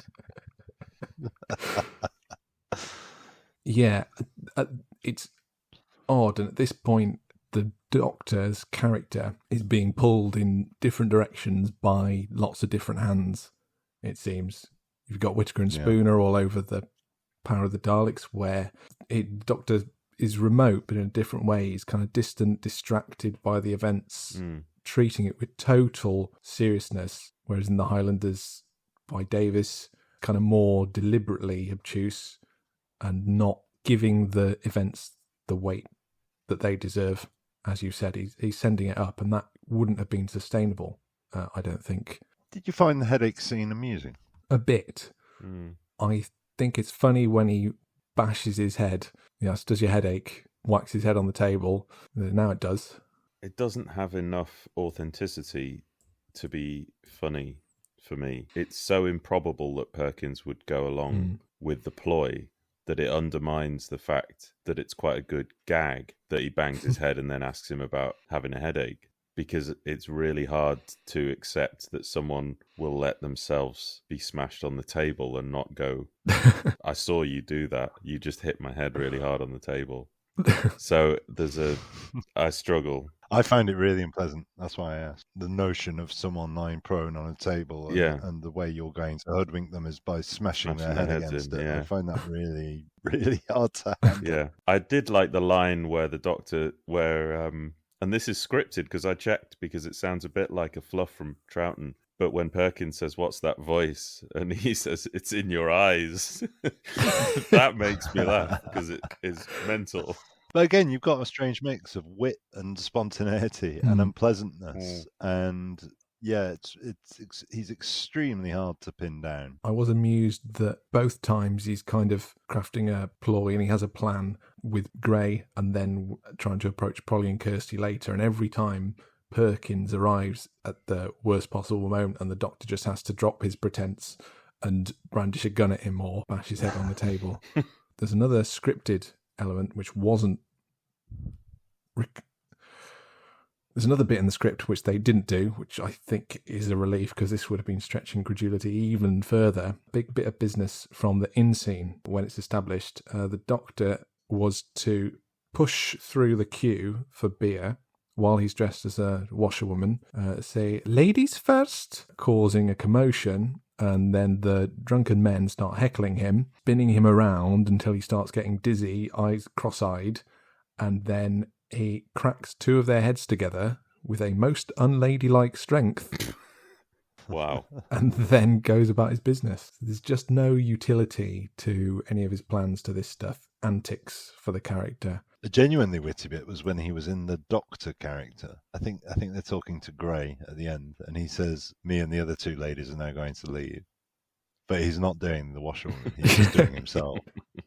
In the final episode, when they encounter the Colonel, when he again puts on his German accent, the fact that it's German and that he's naming himself as Dr. Von Wehr is amended in the script.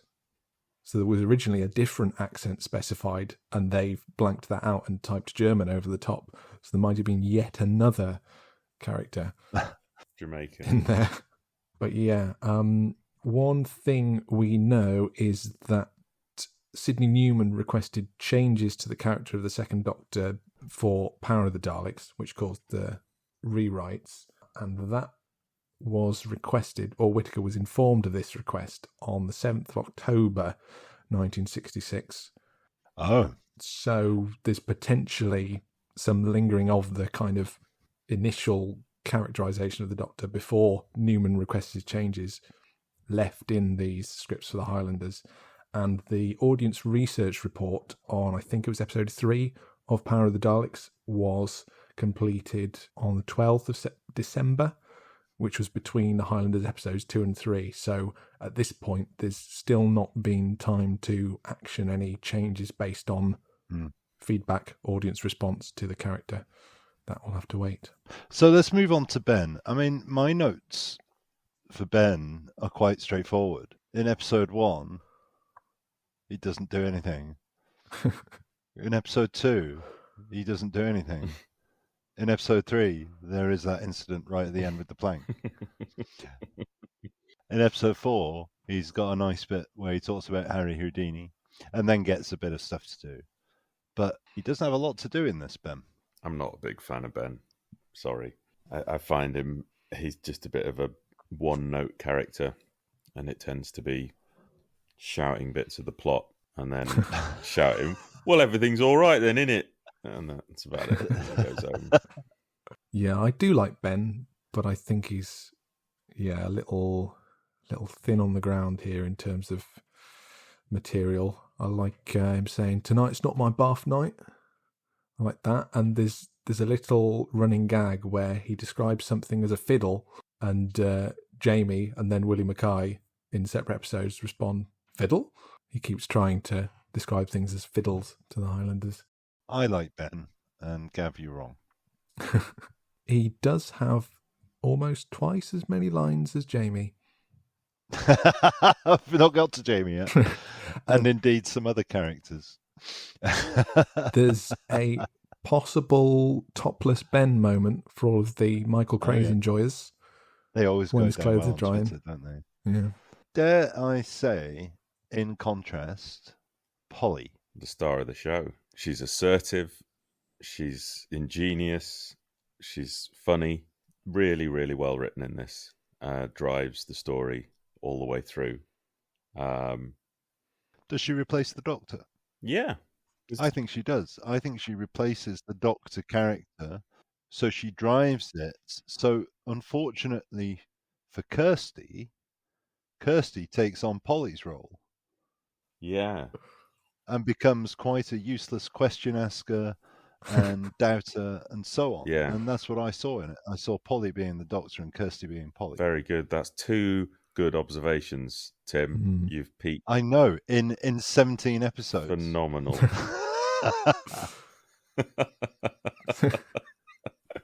There was I thinking as the podcast host, you were a useless question asker. Yeah, she steals the show. She is the shining light in this, in some questionable characters and lots of people who don't have anything to do.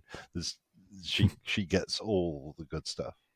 And she also gets what for me are the 2 genuinely funny moments, but I think I'll talk about those when we get to Finch. So this is famously the first story featuring James Robert McCimmon. Is it? Could have fooled me. It's not a huge standout, is he? There's one moment in the jail. There's a glimmer. I mean, I've heard it said that Kirsty's the more obvious choice, but I definitely don't agree with that. I wouldn't want Kirsty in the TARDIS just crying constantly. Everything was terrifying. Yeah, I mean, Jamie has his moments. There was obviously potential there, but it was the rapport behind the scenes, wasn't it, that we're led to believe? No, I don't think so. No? I don't think so. I think it's too early for that. Interesting. His original contract on the 2nd of November included an option for 3 further serials should they wish to take it up. So it seems to have on the always been the cards. plan, or always on the cards. Wow. Jamie's arrival is following a rich tradition set by the arrival of Katerina, who isn't in the who physically isn't in the Mythmakers until the last 10 minutes, and then the arrival of Dodo, who physically isn't in the Massacre until the last 10 minutes, and indeed Dodo's departure that she doesn't feature in. And it would go on with Ben and Polly, of course, but yeah, it's just a vehicle for getting a new companion on board and sod the Highlanders. So you do have to ask the question why they wanted a new companion. Now, it's not my thinking, but I've seen it argued that as a foil to the frail First Doctor, Ben, being an older man, worked as a man of action. But when you take years off Troughton, you need a younger man. And Ben obviously wasn't liked. So it's something along those lines. But yeah, he's not in it at all. I've no idea why Fraser Hines wants to see it so much. Jerry Davis claimed that he was fond of the character, took a liking to him, and so that's why they thought about introducing him as a companion. He said that he and Lloyd took extra care in casting, thinking he had companion potential. Sean Sutton supposedly suggested Hines, although Hugh David also claims to have cast Fraser Hines. In fact, he presented a BBC Schools programme in 1960, which he presented and Fraser Hines starred. It was about how to construct a good wall and why do we build some walls with a cavity between the bricks. You wonder if maybe Davis saw the dramatic potential for a character who is unfamiliar with our modern world, seeing that those possibilities where Wild and Tosh chose not to. But if they were set on it, why do they not film a potential joining scene for him first off when they have all the cast on location? Why do they come back a week later all the way to French and Ponds to film just that one scene if they had in his contract the option to take it up? Why didn't they warn the upcoming writers that they might have another person they'd have to factor into their scripts?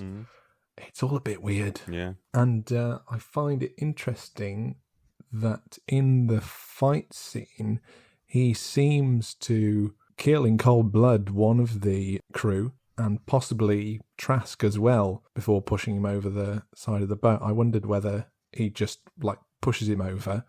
That's a sort of family-friendly dispatching, but it looks like he runs him through with his sword.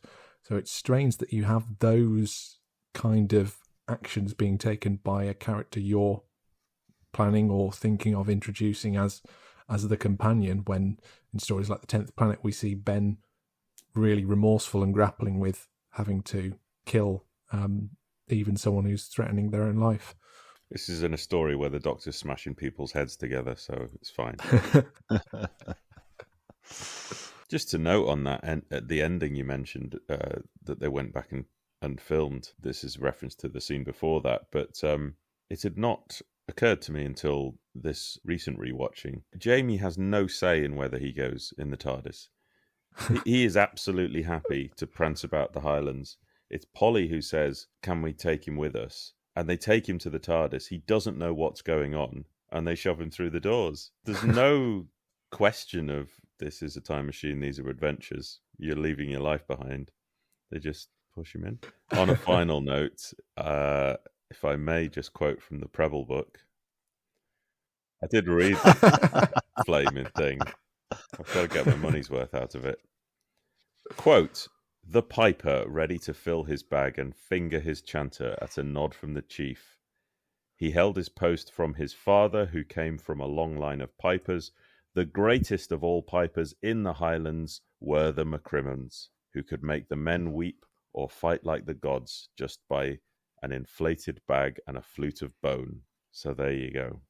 Another debt to Preble is the name and occupation and lineage of Jamie McCrimmon. Shall we move on to Finch, played by Michael Elwyn, who a modern audience might recognise from House of the Dragon? House of the Dragon? Yes, it's a prequel to the popular series Game of Thrones. Yeah, I was in that. Did you meet Michael Elwyn? Dunno. I wouldn't have recognised him. If I'd known, I would have gone looking for an old Finch. I was a farmer. I was an alive farmer on day one, and I was a dead farmer on day two. Them's the breaks. They were very worried about my haircut, and then they put a Liam Gallagher wig on me and a little pork pie hat, and hid the whole business. And then I'm about 3 pixels wide, so it was all a massive waste of time. But the lunches were lovely, and I got paid. And you are also now Highlanders adjacent. I am, yes, a co-star with Algernon for Finch. Wow. I don't have a great deal to say about Finch, but him and Polly deliver what for me were the two funniest bits of the entire 4 episodes. And it's just when Polly turns up in episode 2, and in a very lovely way, he delivers a very comic "oh no." Oh no, when she turns up, and then it repeats in episode 4 where she confronts him, and he just gives a really well done. This really is too much, and they were the two genuine sort of not confusing, nicely comic bits of the piece for me. Slim pickings, you might argue, in something that is awash with attempted comedy, but they were nice, normal, nicely acted. You could imagine it being done. You can imagine Polly's reaction, and they had a nice tenderish farewell at the end, didn't they? So I really enjoyed Finch in this. Well, this is one of the other reasons I think the Highlanders succeeds where other historicals falter a little bit, because amidst all of the war crimes of the British Army, there are these moments of personal redemption, and the first comes from Perkins, who we'll come to, I'm sure. But the second one is Finch, and he does the right thing to have Solicitor Grey arrested, and he saves the lives of the TARDIS crew, more specifically Polly, because he fancies her. But it's played in such a way that he's partly doing the right thing, and there's a suggestion he's an okay guy, as was the case amongst the real British troops, which Preble tells us in the Culloden book, that there were merciful and compassionate men. So yeah, I also like the symmetry of how the heroes survive at each end of the story the first time around, because Grey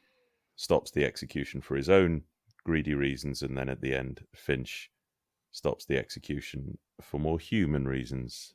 Justice is done.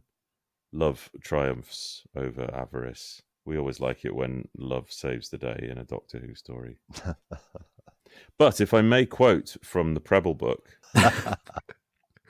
I would say that Finch is a shadow of the Duke of Cumberland, and particularly Cumberland's relationship with his second, which I think is represented in Sergeant Clegg.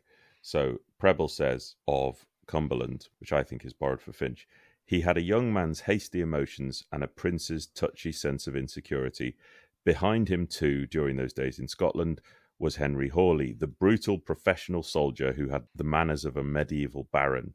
He was always ready with advice for a young man whose noble nature might betray him too much clemency. Cumberland occasionally made faint protest against Hawley's methods, but he never took strong steps to restrain the rough man. He did not think much of Hawley as a general, but he seemed to have recognised his value as a policeman. So I see that in the moment where Finch leaves the sergeant to do the hanging, and he says because Finch has got a delicate stomach. But I really like Finch, the Finch subplot. I think it's beautifully played, and I think the performance it's very nice, really, really nice. Yeah, I think Michael Elwyn's performance in this will be one of those significant elements that makes or breaks how the story landed, how it would land if we could watch it. He was previously directed by Hugh David in The Newcomers. The Highlanders was his first ever on-location work as an actor. Day 1, he fell in a pit, and day 2, he had to shoot at Alexander from a horse, which bolted as he shot. He went out with Hannah Gordon for the year following production of The Highlanders, and he lived next to Tom Baker in the 1970s. Good facts. Solicitor Grey, David Garth. Terrific villain. I think he's beautifully played. And character comes from the Preble book, if you're interested. Preble talks about a real-life Solicitor Grey, the name and everything. He brings a large piece of paper to sign. This followed the rule of the King's Order, which said that most prisoners could avoid hanging if they would accept transport to the colonies for indentured servitude. Nearly 1,000 men, women, and children took the offer. So, again, co-written by Preble. But, I think Grey's brilliant. He's a really plausible, believable villain with clear motivations that you can imagine someone having, possibly because it's based on a person from Preble's book. Well, I agree with all of that. He's nicely written, he's consistent, gets a nice comeuppance at the end.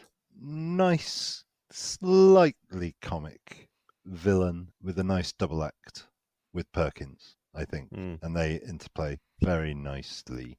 So, any thoughts on Perkins? I always thought Perkins was a flat-out deplorable character. Oh. And then re-listening again, it's not. He doesn't really do anything wrong. And then it turns out he hates his life at the end, and he really enjoys sticking it to Grey. So that was one of the other comments I was going to make about the wrapping up a nice ending when you have a historical with fictional characters is you can have these moments of personal redemption. And although the Doctor does sort of suggest it's just because the winds change direction, you then get this moment where he snaps his fingers in Grey's face and says, "You've no idea how long I've wanted to do that." Oh, no, he doesn't. He says how much I enjoyed that.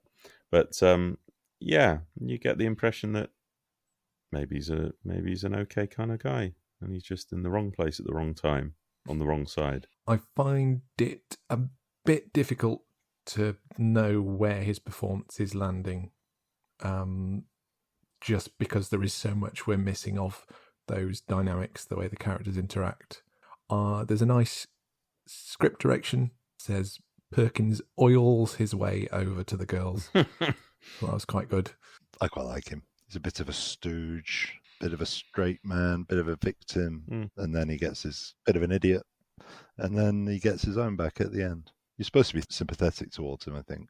Otherwise, he wouldn't be awarded the win. Yeah, there's that bit at the beginning where he just tries to take a quick sip of wine for himself, doesn't he? And he gets shouted at. Yeah. So he's downtrodden from the outset. Should we talk about Kirsty, Hannah Gordon? I mean, we've already asked this, but people say, well, why wasn't she the companion and not Jamie? She's a drip. Yeah. She's useless. Yeah, she's really frustrating. She's very negative, and she can't cope with anything. She would have been a shocking decision to have as a companion.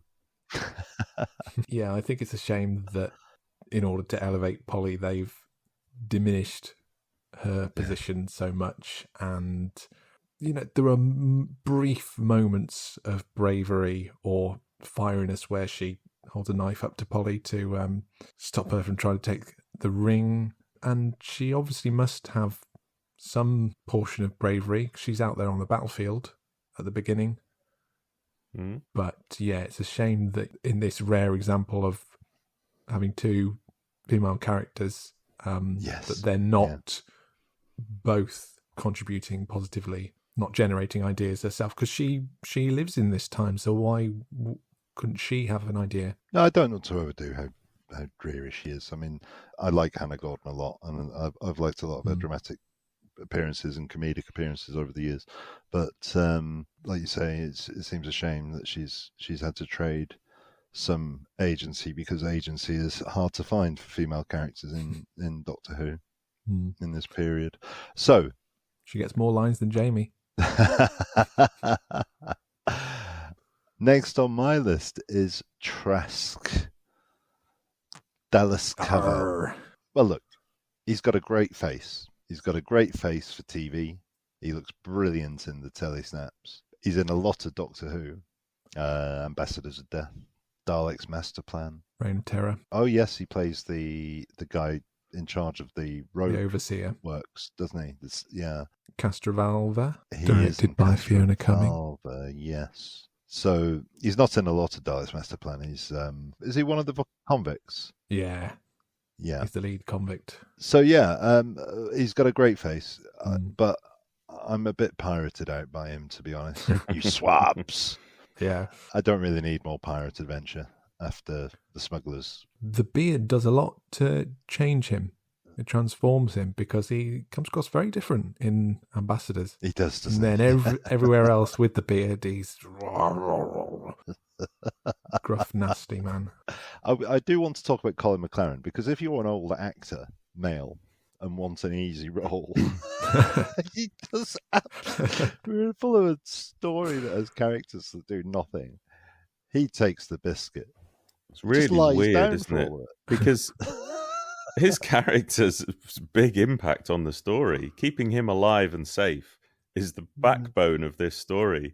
But that never comes across on screen. Well, we don't see it, but not in the audio. And then he makes all these big decisions at the end about what to do next. Yeah, he sort of bookends the story and is completely invisible throughout. Very odd.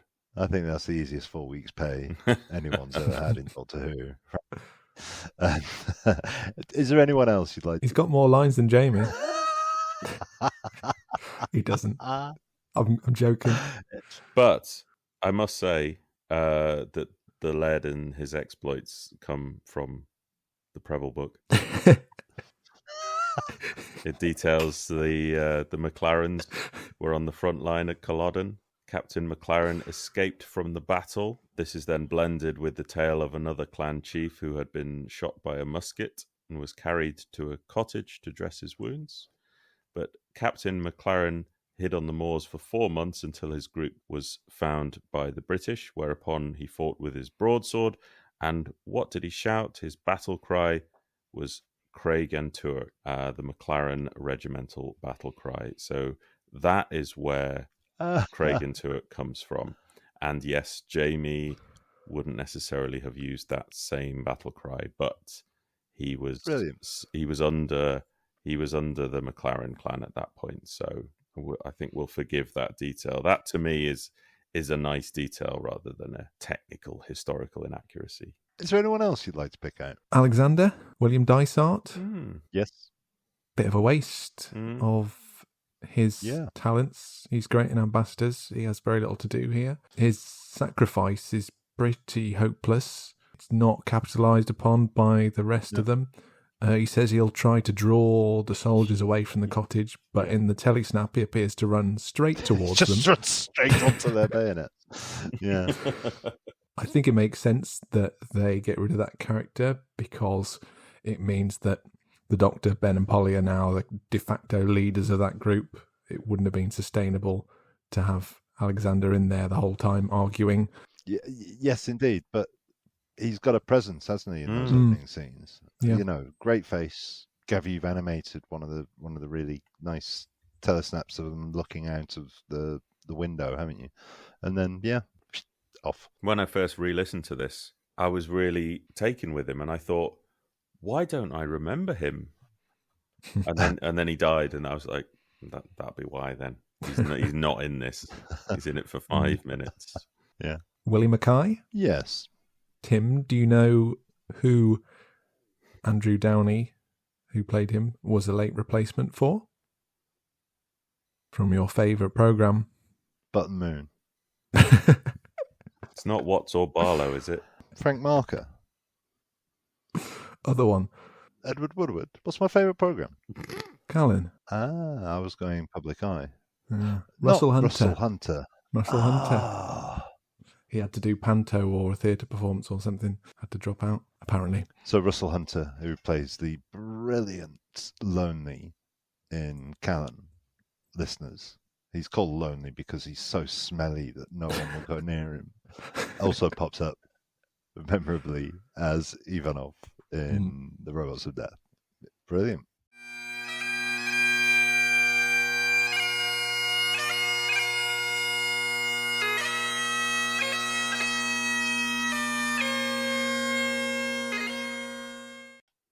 So let's give it a review and see how we fared with it. I'll go first then, because I'm probably the least positive. Now, I really want to like the Highlanders.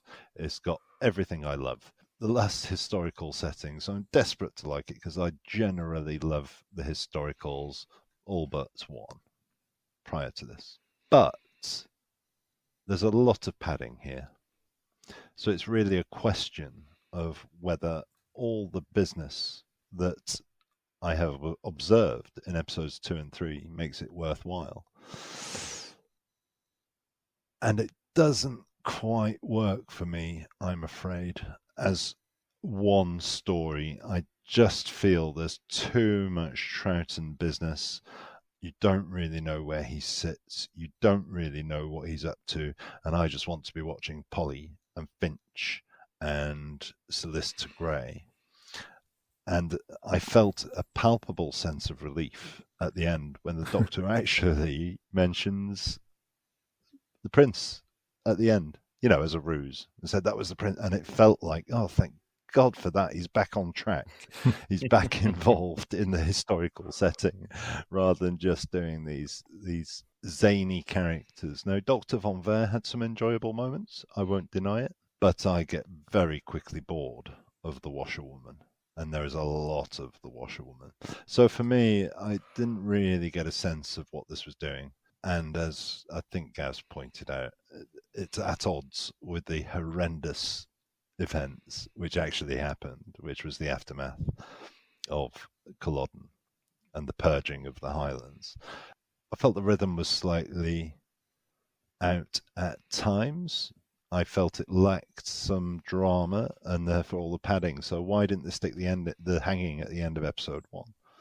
At the time, as I was listening and concentrating for review, I thought, because they've got to get Grey into it and so on. But there was so much padding in episodes 2 and 3 that they could have had that cliffhanger there, a Doctor hanger, and the fight, the resolution seemed to come too early in episode 4. So I felt the rhythm was slightly off there. I do agree with the pyramidal shape of things, but I just felt the rhythm was off. So I really felt this could have been a 2-parter, frankly, and I enjoyed the experience of seeing what Troughton was up to, but for me, it didn't work as a piece entirely, and I'm sad to say that. Tim, you've kind of said exactly what I was feeling. I wanted to like it more than I did. That's exactly what you said, and that's how I felt. It came across a little bit as it was 30% the smugglers retread, 30% this horrific backdrop of their historical events, and then 30% of this comedy which didn't really land for me. Smugglers has got inns, inglenooks, pirate ships, capture, wealth-hungry villains posing as honest brokers, the leader of whom is eventually turned on by their subordinate, card games, but where the first Doctor plays an elaborate ruse, a great scene, the second Doctor just pulls out a gun. Some of the cliffhanger moments, episode 1, you said the pacing was off, that cliffhanger felt contrived, like a sudden moment of danger that they immediately move out from. As you said, the ending I found rushed. All that stuff after the pirate ship fight, I think it could have been ended when Ben says, the real job's just starting, we've got to get all the way back to the TARDIS with all the English soldiers looking after us. I can see how you can end that there with Jamie coming along for the ride saying, I'll help you. And the sort of following scenes, I don't feel like there's enough rewarding content in those to justify having them there.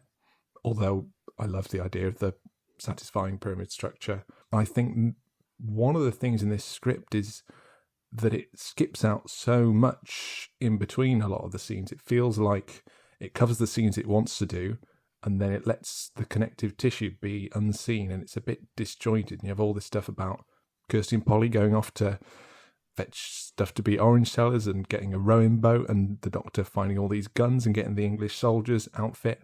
There are loads of scenes that might possibly be more entertaining than what we do see of people standing around in the barn discussing what they've just been up to. Yeah, I don't know. It just didn't quite come together for me. And there's a lot in there. If the interplay between the actors works, I think the direction has potential to be really strong and elevate it. There's so much film material. The first episode has the most filmed content of any episode up to this point. It's got 8.5 minutes of film in the first episode, and there's plenty in the others as well. So there's a lot of potential there, but what is left for us to see doesn't quite land for me, and it's a shame because I really want to enjoy it more than I do. Cheer us up, Gav. Well, I had no particular love or interest in this until I was requested and required to do some scrutiny, and the more I listened to it, the more I enjoyed it. I think I have heard it 4 times in the last 10 days, and I'm not blind to all of its problems, and none of it really bothers me. There's something beguiling, particularly about this improbable juxtaposition that should just be really unpalatable, and I find it really intriguing, this mad stuff that the Doctor's doing. It's, I think you said in a message the other day, Tim, it's just on the right side of annoying. But I mean, it really walks the line. And I don't know, there's something really fascinating about the fact that on this occasion, the Doctor's just completely detached himself from reality. And he's just acknowledging the fact that he always wins. Everything will be fine. So let's have a laugh, whilst his mates are rotting in a dungeon next to some corpses, and he's just having a whale of a time. Something really engaging about it, and I like pretty much all of the performances, and that really helps. I think a lot of Davis's script is pretty basic and prosaic, but I think the structure works for me. It's interesting that you would rather it wrapped up after the final battle and just cut dead, because for me there's quite a few Doctor Who's that feel like they end too abruptly and that they need a little bit more of an epilogue. I would have shoved it further back 5 minutes. Yeah, because the Space Pirates suffers from the same, because they've got all the Space Pirates ends in a situation where that story is not over. They're really screwed. And they just go, oh, we've got to get back to the TARDIS. And then just roll credits. And you just assume that they did. And everything's fine. And I enjoy the fact that the Highlanders doesn't leave them stranded in a weird place and says, well, we'll get there in the end. Scotland. Yeah, pretty much. But yeah. It's my rich Scottish heritage that makes me more attached to it than you Sassenachs. I don't know. Well, you say that, Gav, but I did an ancestry test. Oh yeah, and the majority of my DNA hails from north of the border. Good for you. Welcome aboard. What's strange for me is, do you remember, I've listened to this 3 times in the last 6 weeks or something like that. And can you remember what I told you both when I listened to it the first time? I said, that zip by, and I said I find the Doctor a bit annoying, but that zip by, I loved it.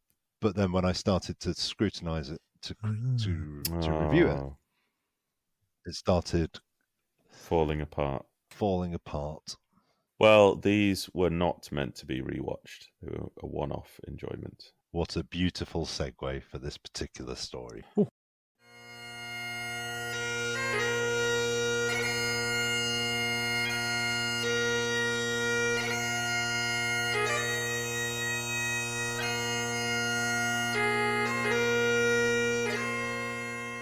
So finally on to the missing episodes aspects of the Highlanders.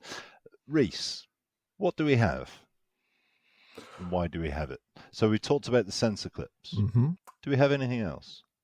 Well, we've got, first of all, a couple of different sources of off-air soundtracks, not all of which are complete. Graham Strong's recordings, which are generally held up as the best quality, cut off the last 30 seconds or so of episode 1. And for a long time, there was only a very low quality source to patch that section with. With the more recent discovery of the so-called Randolph tapes, that material is now intact. But due to the low quality of that segment on the previously available recording, the final moment of episode 1 was not included on the narrated soundtrack or in most reconstructions. Not the authentic episode 1 recording. It was ported over from episode 2.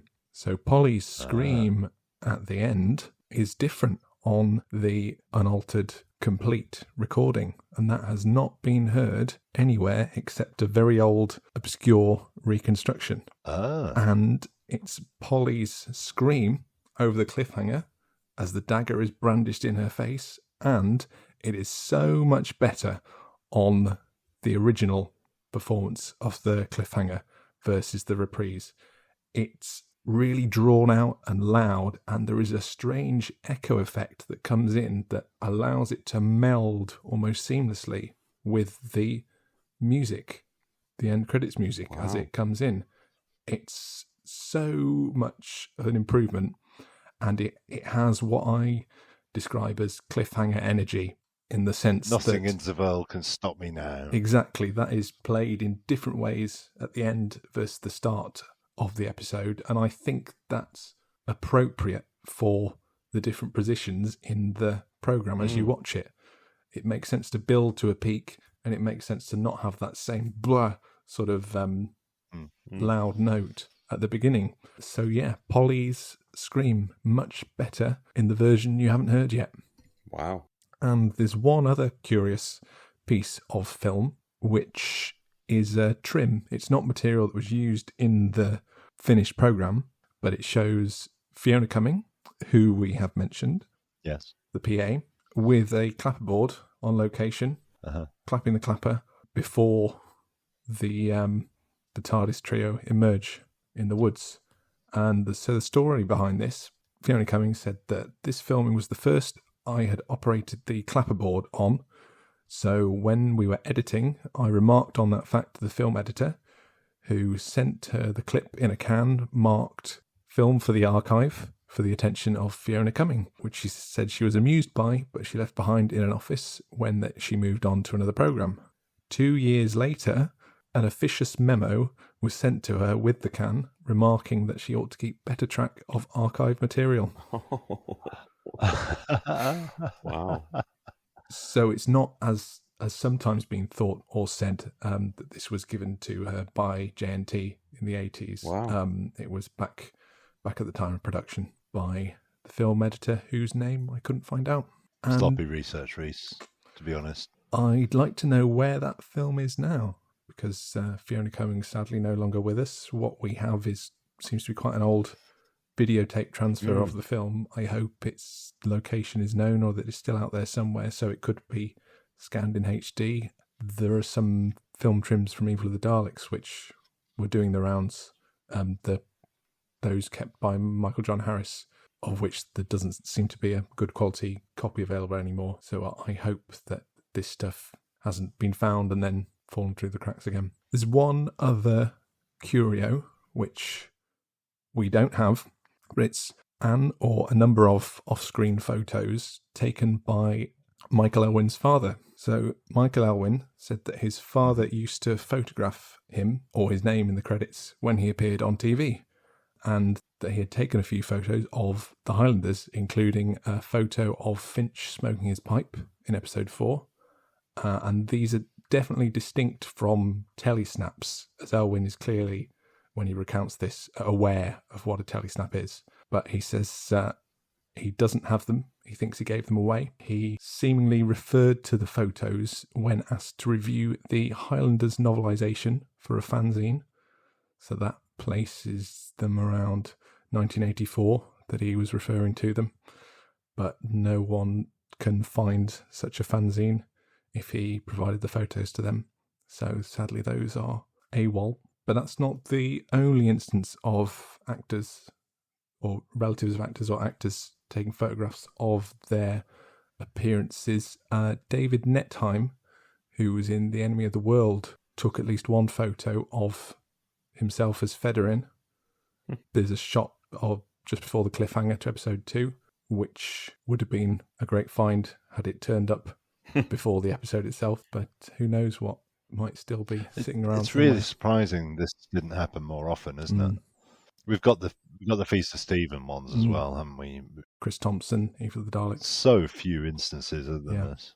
We tend to think of where will clips surface, and we think of conventional methods, use in other programs and that kind of thing.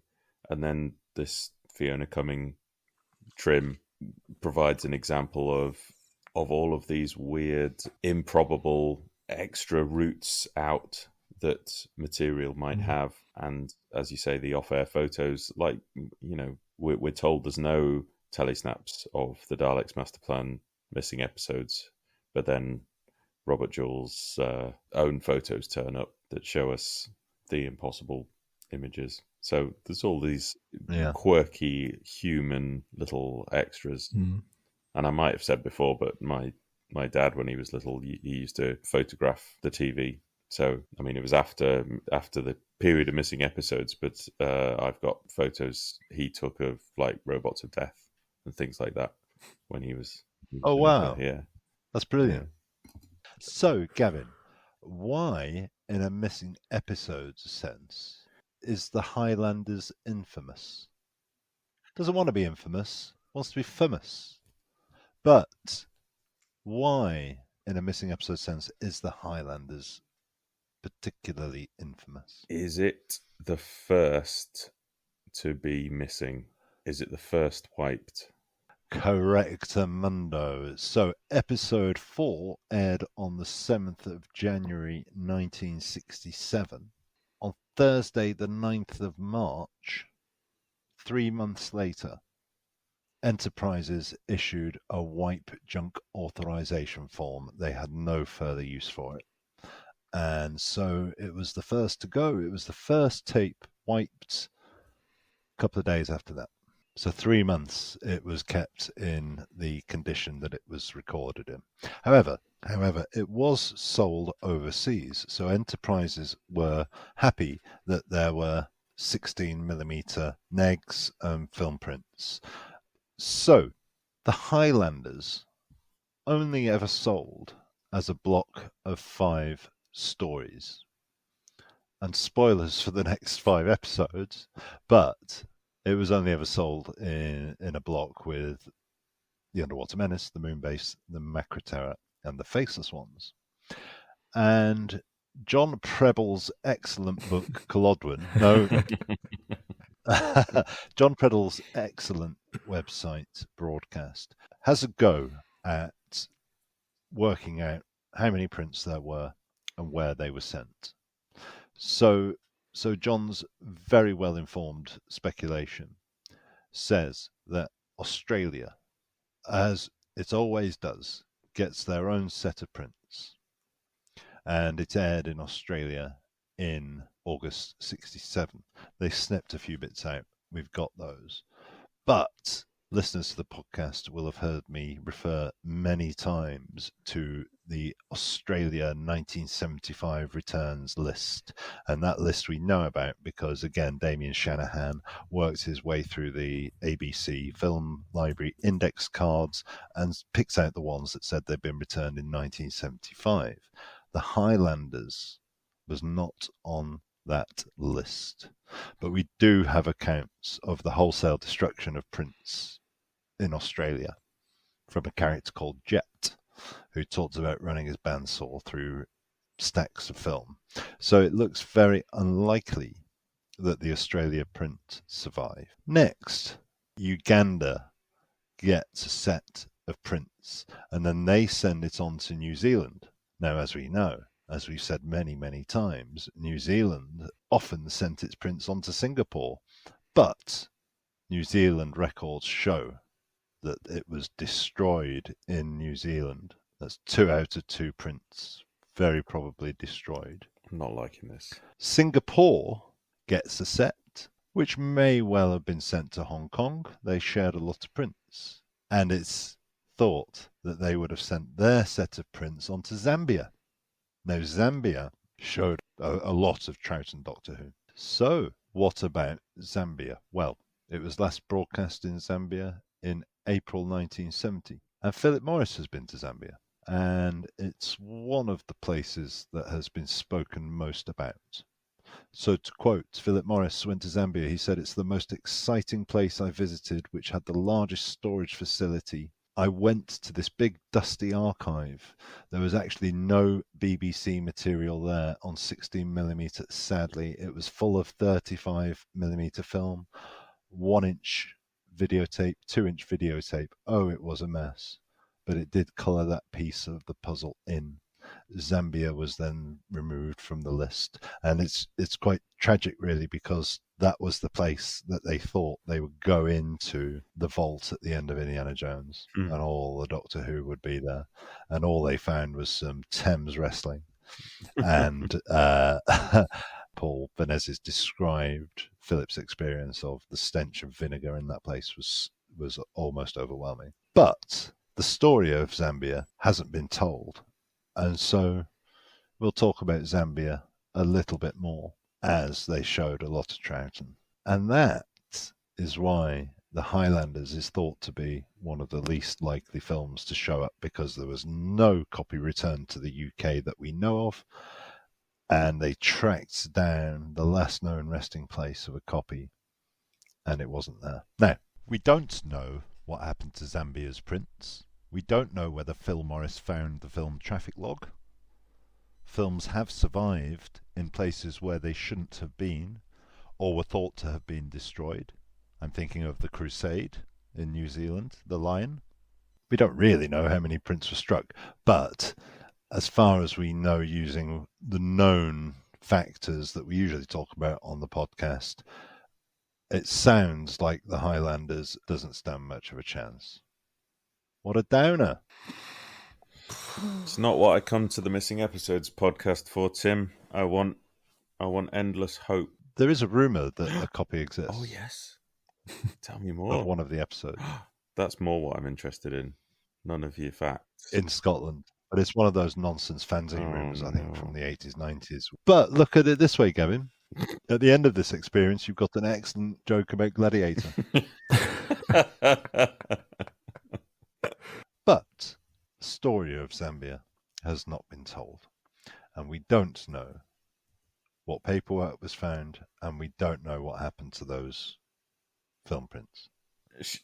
Shall we end on a little anecdote that I can provide? It's not Doctor Who related, but it was interesting in this context, in the context that we all live in. My friend Andrew, he went to a friend's house and they were clearing stuff, and there was a box of film reels, and Andrew said, "What's all this?"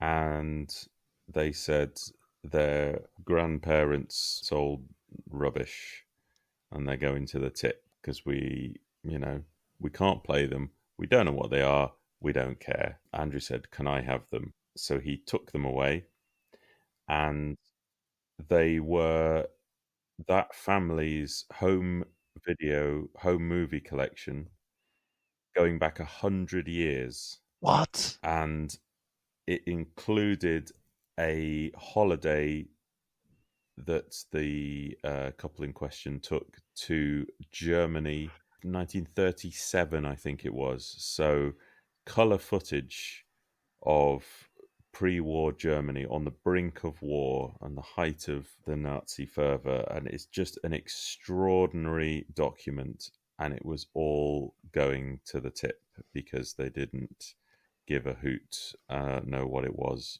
what to do with it. They couldn't play it. They didn't care. And it's a nice story that got rescued, but it haunts me that this is taking place up and down the country. But you can't worry about that, can you? You can't can. worry about what's I gone, worry 'cause you about don't know literally what- everything. I worry about everything I ever You mustn't worry about what's gone Oh. because you'll never know what it was. But isn't it great that he got that. there is this Film is Fabulous initiative I mean, film is who fabulous. are addressing the issue? Yeah. I was wondering whether this story would end with them finding another copy of the Space Pirates. Our look at the Highlanders. If you've enjoyed this, please do find the time to leave a review on Apple Podcasts. Our executive producers are Bedwyr Gullidge and Rich Tipple. They are the bonniest wee producers possible. Thank you very much both. Again, to the brilliant artist for hire B. Garrido, who produces the cover artwork, thanks B. If you'd like to support me in putting this together and help cover costs, head to www.patreon.com/missingepisodes, where you get early access and our look at the underwater menace is there now, and loads of exclusive content, including a Hartnell era retrospective, Ask Me Anything exclusives, and loads more.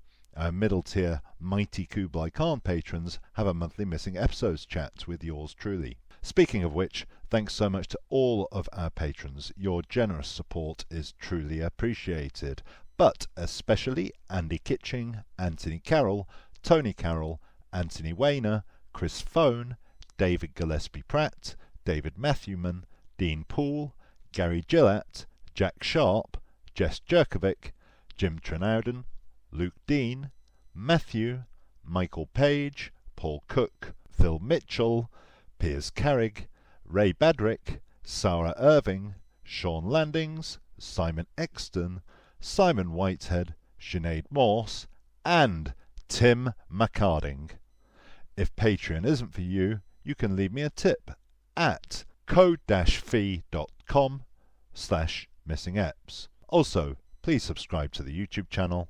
We have a Facebook page, and I can be found on Twitter at Doctor Who Podcasters with a DR. Finally, Gav and Rhys, that was brilliant. Thank you so much. Goodbye. Bye. Och, bye the Nicky Noo. Oh, you massive racist.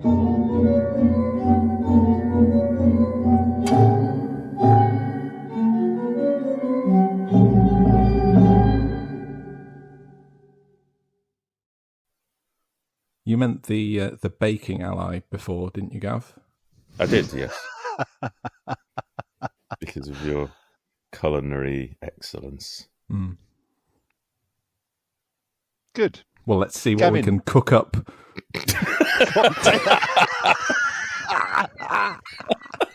Say that.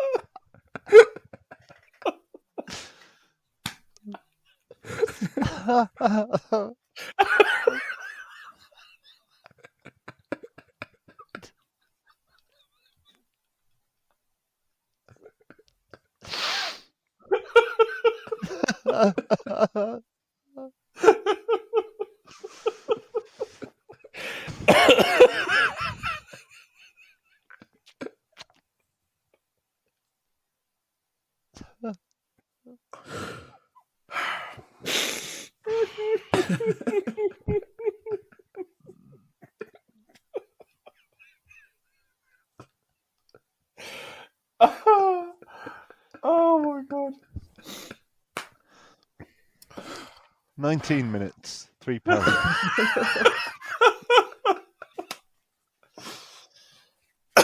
Oh god.